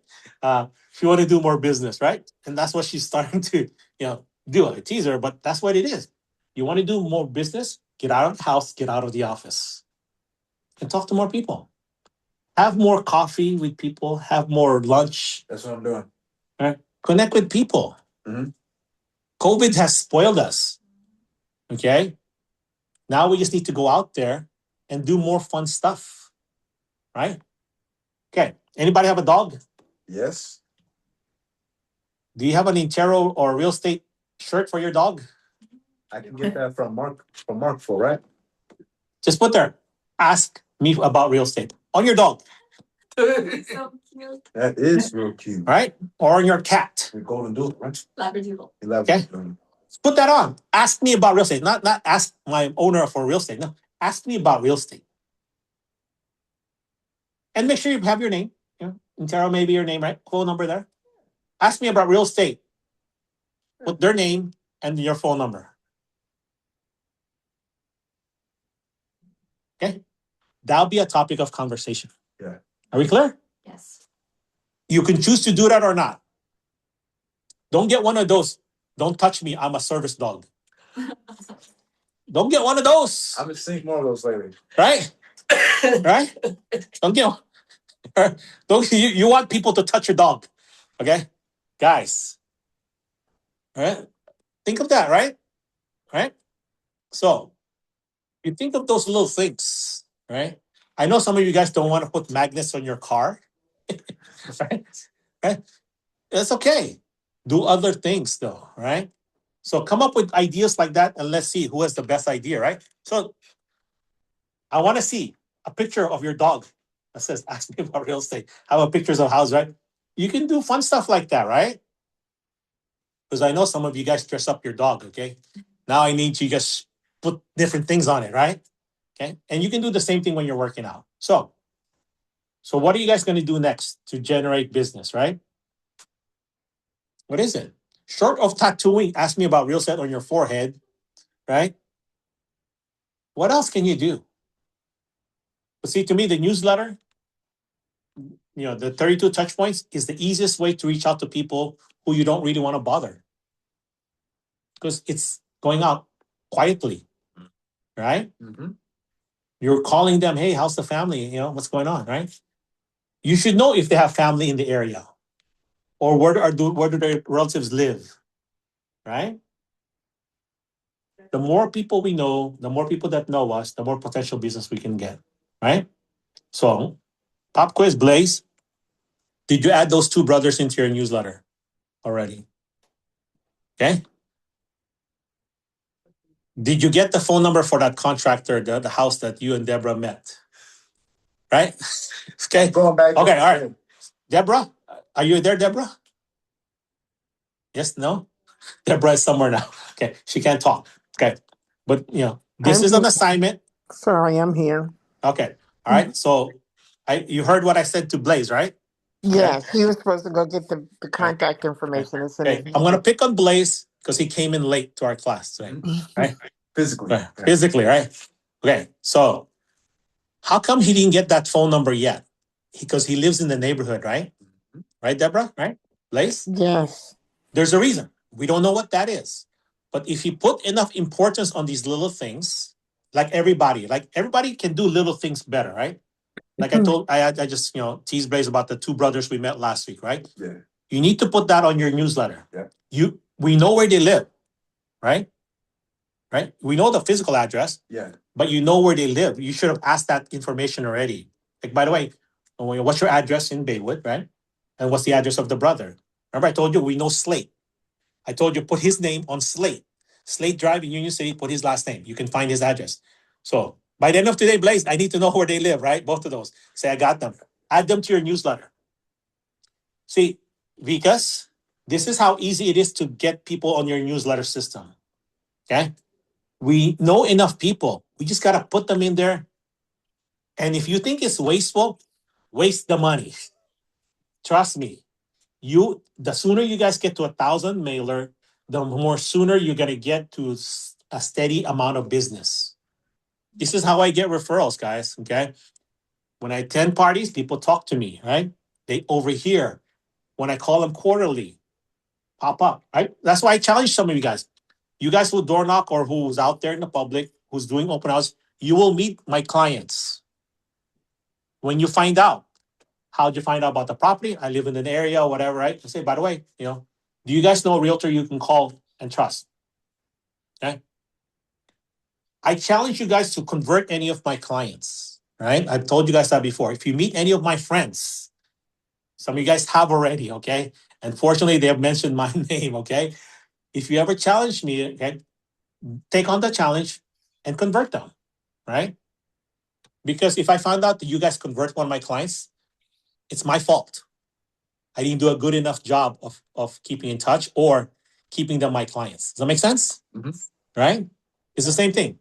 If I meet any of your friends or clients, I'm gonna call you and say, hey, I met. I'm not gonna try to convert them yet. I'll give you at least 30-day head start. Okay, you've been forewarned. Okay, okay, and I will warn you. Hey, if you don't convert this client, okay, I'm gonna convert them. Or better yet, hey, why don't you call them and let's set up a meeting and let's try to convert them, right? I'll help you convert them, okay? Guys, we will meet people, right? Remember, they're out there. They're meeting other realtors. We need to do a better job of connecting with people and keeping in touch, right? So if you guys ever worked at other companies before, other jobs, they need to be on your database, okay? Because one of my clients, I just talked to her last week. Like, oh yeah, she was talking about her friend who sold a $2 million house in Danville. I'm like, how come you didn't tell me about it? Right now, so it's a past client. So now I remind, okay, I need to get a better job of getting other people's friends, right? Because he was a past co-worker of hers, and she just basically said, I forgot to to call to let them know, right? So again, she forgot. Now maybe there's other reasons, maybe I don't know, right? So now I'm gonna drill her on it, okay? Because we missed out on that last couple of years ago, right? So not to put her on the spot, but how I can get better in asking for referrals. Because somehow I didn't get her past co-worker because she's been retired for like 5 years, right? So they somehow met up, and she said, "Oh yeah, I just sold our house," right? Now I don't know if because her husband has a realtor already. We don't know, right? But I need to know why I'm losing business or why I'm not getting it, so I can improve my system, right? Okay. If I'm not getting my contact info, I need to know how I'm not getting it. Okay, everybody. So I want you guys to figure out where are we missing the step, right? Is it meeting people? Is it in the lead follow-up? Is it in the presentation? What is it? Okay, Pretty? Greg, I had a quick question. So sometimes I get a call for rental that they are looking for rent. So I just tell them that I don't deal with rental. So do I still need to have a conversation with them, or it's Yeah, I would say, by the way, what type of rental are you looking for? Have you thought about buying your own home now in the near future, right? I have some of those calls. I try to help them find something. I tell them, have you checked Zillow? Have you checked Craigslist? And sometimes I will look up, old texts old emails we have, and some who has rental properties. I call property managers that I have. How do I get property managers lists? MIT, or just Google it. Different property managers in different areas, and call them right directly, or tell them, hey, call this property manager, see what they have. Okay, I'm helping them. Or I can just say, oh, this is a waste of my time. No, it's not a waste of time, because you never know. Yes, they're looking for rental, but they're trying to save up for their down payment. I might be able to help them sooner. Does that make sense? Yeah. I never discount people. Okay. Right? Unless they're a jerk, then I get rid of them, right? But even then, I save their number in case they call me, then I know they're a jerk. Then that at least prepare myself. Okay, guys? Because there will be people that you will meet that are not ready today that might be ready in the future, or you can help them some other way, right? What do they do for work? I've met some handyman because that's what they do, right? I met different people because of they have connections. Okay, you never know where you're going to meet people, right? Okay. All right. So that's our class for today. I'm going to stop the recording here. I got the address and phone numbers and everything. So what